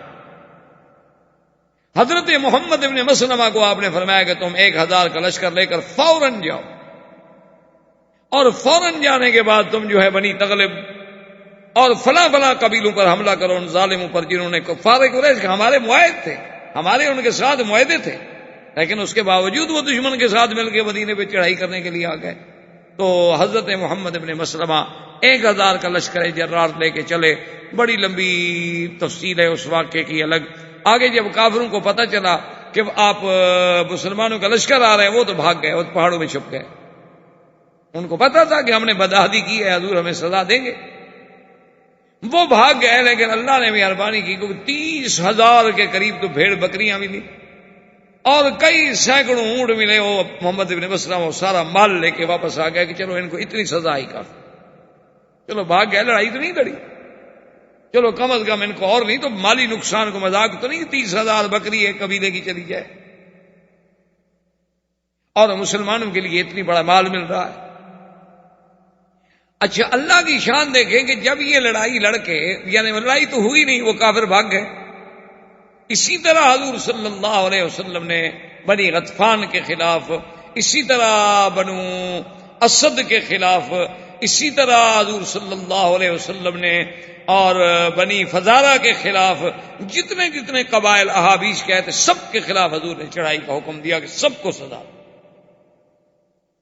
اچھا خدا کی قدرت یہ ہے کہ کسی جگہ کو خاص لڑائی کا واقعہ بہت کم پیش ہے، حتیٰ کہ حضور مدینہ منورہ سے چلتے چلتے چلتے یہ عصفان، اب جب آپ مدینہ جاتے ہیں نا راستے میں ایک وادی آتی ہے عصفان تک حضور پہنچے. حضور صلی اللہ علیہ وسلم راستے میں ایک جگہ ہے مار رجی تک آپ پہنچے. حتیٰ کہ حضرت عمر کہتے ہیں میری زندگی کا یہ پہلا واقعہ ہے، میں نے دیکھا کہ ایک قبر پر حضور بیٹھے ہیں اور رو رہے ہیں، اور میں نے کبھی حضور کو ایسے روتے ہوئے بھی نہیں دیکھا، اور میں نے یہ بھی کبھی نہیں دیکھا کہ قبر پر اللہ کا نبی بیٹھ کے روئے. تو کافی دیر تک حضور سرکار دو جہاں روتے رہے، اور کافی دیر کے بعد جب وہاں سے اٹھے تو پھر میں قریب گیا، صلاۃ والسلام عرض کیے، اور میں نے کہا یا رسول اللہ ہم نے آج تک تو کبھی نہیں دیکھا کہ آپ کسی قبر کے پاس اتنا بیٹھے ہوں یا اس کے پاس روئے ہوں. تو آپ نے فرمایا عمر ان ہذہ قبر امی، یہ میری اماں کی قبر ہے، میری والدہ کی قبر ہے. تو آخر بیٹے کو وہاں تو یاد آتی. اور یہ بھی ساتھ فرمایا استاذنت ربی لأزور امی فأذن لی، اللہ سے میں نے اجازت مانگی کہ اللہ میں اس جگہ کے بالکل قریب آ گیا ہوں جہاں میری اماں کی قبر ہے، تو میں ماں کی قبر پہ جا سکتا ہوں. تو اللہ نے مجھے اجازت دے دی. ثم استأذنت له للاستغفار فلم یأذن لی، پھر میں نے اجازت مانگی کہ یا اللہ مجھے اپنی اماں کی بخشش مانگنے کی بھی اجازت دے دے. تو اللہ نے فرمایا یہ اجازت، کیونکہ وہ تو اسلام آنے سے پہلے فوت ہو گئی تھی، وہ تو اسی سابقہ ادیان پہ تھی. تو اسی راستے میں حضور صلی اللہ علیہ وسلم واپس تشریف لے آئے. محمد ابن مسلمہ رضی اللہ تعالی عنہ اپنے لشکر کے ساتھ جس راستے سے واپس آ رہے تھے، خدا کی شان ہے، راستے میں دیکھا ایک آدمی سویا ہوا ہے. انہوں نے کہا پتہ نہیں یہ کون ہے. آگے دیکھا تو ایک آدمی کپڑا لے کے سویا، انہوں نے اٹھایا کہ کون ہے، پکڑ لیا. اس نے کہا بھی میری نہ تمہارے ساتھ لڑائی ہے، نہ ہم نے آپ لوگوں سے جنگ لڑی، میں تو ایک مسافر آدمی ہوں، مکہ مکرمہ جا رہا ہوں، تھک گیا، درخت کے نیچے سو گیا، اللہ کے بندو تم لوگوں نے آگے مجھے پکڑ لیا، کیا کر رہے ہو؟ انہوں نے کہا کہ نہیں ہو تو کافر نا. اس نے کہا ہاں ہوں کافر. انہوں نے کہا پھر کفر سے ہماری کھلی جنگ ہے، ہم نہیں چھوڑتے، البتہ تمہیں ایک رعایت دیتے ہیں کہ جب تک حضور صلی اللہ علیہ وسلم کے سامنے تمہیں پیش نہ کریں تمہیں کہتے کچھ نہیں. انہوں نے کہا ٹھیک. تو جب وہ مدینہ منورہ میں واپس آئے، حضور صلی اللہ علیہ وسلم کے سامنے لایا اس کو، حضور نے فرمایا محمد بن مسلمہ جانتے ہو یہ کون ہے؟ تو اس نے کہا کہ نہیں ہے اس. اللہ کے بندے یہ تو اسامہ ہے، یہ تو ابن اسال سمامہ، یہ سمامت ابن اسال ہے، یہ تو بنو حنیفہ قبیلے کا بہت بڑا سردار ہے، اس کے پیچھے تو 70,000 کا لشکر ہے، یہ تو 70,000 جوانوں کا سردار ہے، جس کو تم قیدی بنا کے لے آئے. انہوں نے کہا حضور راستے میں آ گیا، آپ نے فرمایا آپ تم چکے قیدی بنا چکے ہو، یہ قیدی ہے، اس کو مسجد کے دروازے کے قریب جو ہے وہاں قید کر کے باندھ کے رکھو. دروازے کے قریب اس کو باندھ کے بٹھا دیا گیا. رات گزر گئی، حضور صلی اللہ علیہ وسلم آئے، آپ نے فرمایا اس کو روٹی دو، پانی دو، کھانا دو، سب کچھ دو، لیکن کہہ دیے چھوڑنا نہیں. حضور صلی اللہ علیہ وسلم گزرے تو آپ نے فرمایا کہ ہاں سمامہ کیا حال ہے تمہارا؟ تو کہا اندی خیر، اندی خیر، ٹھیک. آپ نے فرمایا اچھا پھر کیا ارادہ ہے تمہارا، کیا چاہتے ہو؟ انہوں نے کہا یا رسول اللہ، اس کے آج تک یعنی تاریخ میں اور حدیثوں میں اور سیر میں اس کے یعنی جملے لکھے ہوئے ہیں کہ دیکھیں سرداروں کی باتیں کیسی ہوتی. کہنے لگا ان تقتل ذا دم وان تعفو عن شاکر وان فاطلب ما شئت. اس نے کہا حضور اگر آپ مجھے قتل کرنا چاہتے ہیں تو قتل کر دیں، کوئی بات نہیں، لیکن میں کوئی ایسا بیکار گرا پڑا بندہ نہیں ہوں، میں بھی ایک قبیلے کا سردار ہوں، میں بھی خون والا ہوں، برادری والا ہوں، میری برادری بھی بدلہ لے گی، اور اگر آپ مجھے معاف کر دیں تو ایک مرد ہوں، میں احسان ضائع کرنے والا بندہ نہیں، اور اگر آپ کو کچھ چاہیے تو فطر و معاشیت جو مانگتے ہیں مانگ لیں، اگر آپ مجھے مالی فدیہ دے کر چھوڑنا چاہتے ہیں جو چاہیں طلب کریں، میں دے سکتا ہوں، مجھے کوئی کمی نہیں، میں سردار ہوں. حضور نے فرمایا اچھا رہنے دو اس کو اسی حال میں. دوسرا دن گزر گیا، حضور پھر آئے، آپ نے فرمایا ہاں بھائی سمامہ کیا حال ہے؟ اس نے کہا جی حضور میری وہی بات. تیسرا دن گزر گیا، تیسرے دن حضور صلی اللہ علیہ وسلم گزرے، فرمایا سمامت ابن اسال کیا حال ہے، کیا چاہتے ہو؟ اس نے کہا وہی حضور، قتل کریں تو میرا بدلہ لیا جائے گا، چھوڑ دیں تو مر دوں، احسان کا بدلہ دوں گا، اور اگر آپ کو کچھ چاہیے تو حکم فرمائیں. آپ نے فرمایا دیکھو سمامہ ہم تم سے کچھ نہیں لیتے، افونا کا ہم نے تمہیں بغیر کسی معاوضے کے چھوڑ دیا. انہوں نے کہا بہت اچھا، آپ نے احسان کیا ہے تو انشاءاللہ مجھے بھی شکر گزار پائیں گے، میں کوئی ایسا گرا پڑا ہوا راستے کی گلی کا آدمی نہیں ہوں. تھوڑی دیر کے بعد گیا اور غسل کر کے واپس آیا اور کہا اشہد ان لا الہ الا اللہ واشہد ان محمد الرسول اللہ. حضور مجھے مسلمان کر دے، میں نے جو 3 دن اسلام دیکھا ہے مجھے سمجھ آ گیا ہے کہ دین آپ کا سچا ہے. آپ کو بڑی خوشی ہوئی، اتنا بڑا آدمی مسلمان. اور اس نے کہا حضور سچی بات یہ ہے کہ میں تو عمرہ کرنے کے لیے جا رہا تھا، آپ کے صحابہ راستے سے مجھے پکڑ کے لے آئے، اب عمرے کے بارے میں کیا حکم ہے؟ آپ نے فرمایا تب میں عمرہ تک جاؤ، اپنا عمرہ پورا کرو. حضرت سمامت ابن اسال نے وہاں سے چل پڑے، احرام باندھا، مکے میں آ گئے. اب جب مکے میں آئے تو آپ تو وہ لبیک پڑھ رہے تھے جو مسلمانوں کی لبیک ہے، لبیک اللہم لبیک لبیک لا شریک لک لبیک ان الحمد والنعمت لک والملک لا شریک لک. احباب کرام، اس کے بعد اب آپ اس مبارک سلسلے کی CD نمبر 21 سماعت فرمائیں.